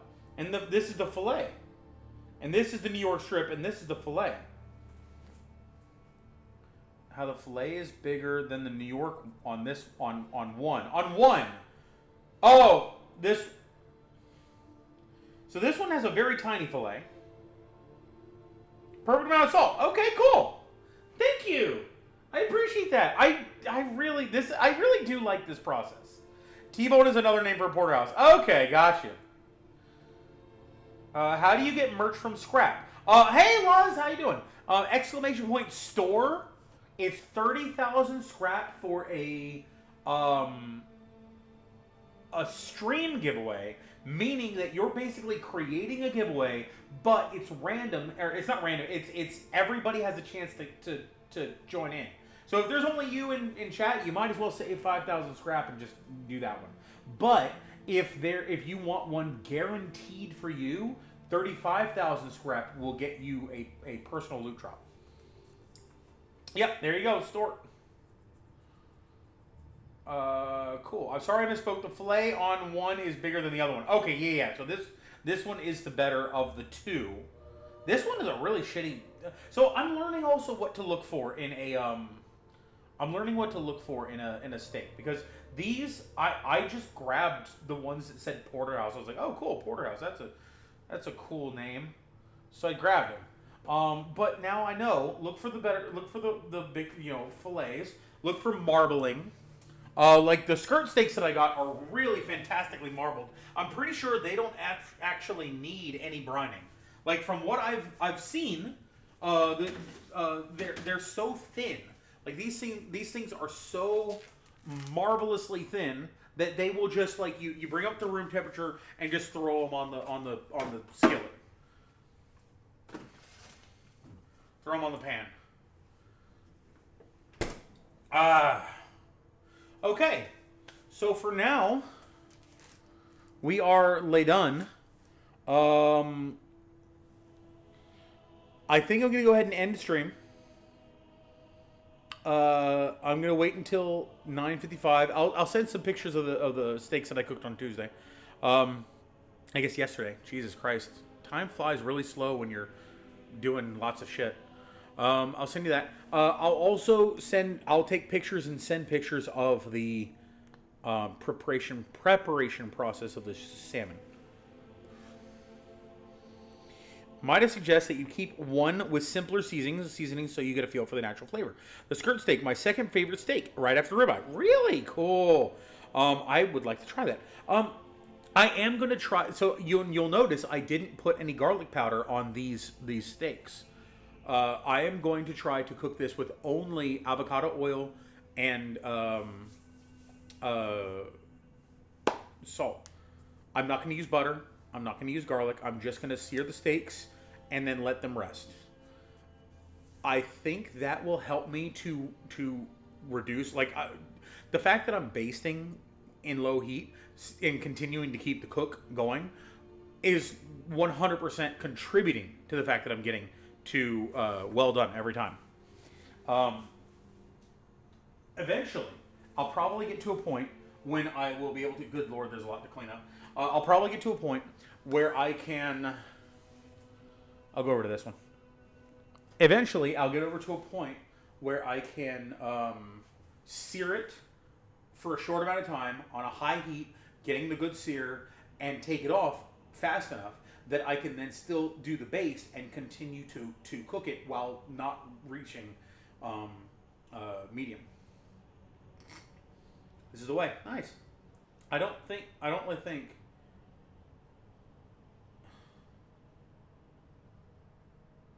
What happened? I don't think so, Lamau. I don't know what you're doing. Excellent idea. Yeah, so this will be the simplest steak I've ever cooked. You need, I mean, I was gonna say you don't necessarily need the oil to cook it because it's a cast iron pan, which should already have like a layer of non-stick seasoning. However, I'm probably gonna use oil. Salt, steak, oil, done. I like it. Simple. And who knows? Like I really like the butter steak idea. It's really tasty, but it's also very prone to overcooking and very fattening. There's a place in the Netherlands, in Rotterdam. There's a restaurant that became famous because of their buttered steaks. So I want to learn how they do it. As long as you pay close attention to the temperature, keep it under 130, you'll never be well done again. The problem I have is like I'm using time rather than temperature, and whenever I actually look at the temperature, by the time the thermometer fully reads, what I need is some really expensive thermometers that I can literally. I've seen these before. You literally just leave them in the meat, and you have another thing that will tell you the temperature of the thermometer as time goes on. I've seen that in like turkey cooking and stuff like that. Okay, all my garlic powders are up here. Let me put the kosher salt and iodized salt away, and sugar, because it allows me to have a little bit more time with you guys while I'm putting things away and not ending the stream immediately.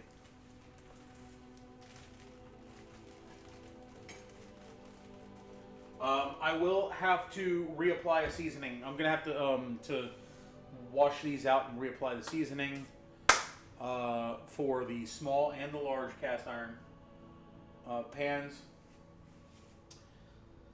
I want to wash this cutting board by hand because A, it's too big for my washer, and B, I don't feel like a wooden cutting board really does well in a dishwasher. So yeah. Welcome to the party. Welcome to the party. How you doing? And that is Magic School Bus Dropout. Nice. Miss Frizzle was sad to see one go. How you doing, Dad? Never run a wooden board through the washer. A wireless thermometer, love those. Yes, definitely. Again, much thicker steak will be a little more forgiving to cook. Yeah, I think you're right. Oh, there we go. Welcome to the party, Magic School Bus Dropout. How you doing, my friend? It'll be so warped it's unusable. Really? Okay. Well, I will not do that. I feel like I've done that before where I've thrown a wooden board in there and it was fine, but it was like a really thick wooden. Unfortunately, Magic School Bus, we are going to be ending up here. I believe we won't see the results of my sashimi until at least Sunday, if not later. Yeah, Wednesday would be a full 7 days. Probably Thursday or Friday because I need to let it thaw as well. Myra! Welcome to the party. How are you doing? Good to see you. Nice. Not bad. Not bad. Not bad. All right. I think that's going to be it. We're going to end up. Thanks for hanging out, guys. Is Pun still alive? He is. We love him. We know him. I'm still new to this game. Maddie Volans? Maddie Volicu? He just met Gail, who every short. You officially roll stuff in every lady friend that I have loves these. Love you cooking streams. Great to see. Thank you. Okay. Yes. Every lady friend I have loves the Gale, man. I want to see many points. There we go. We're gonna post a link for him over on YouTube, and I'm gonna go ahead and end YouTube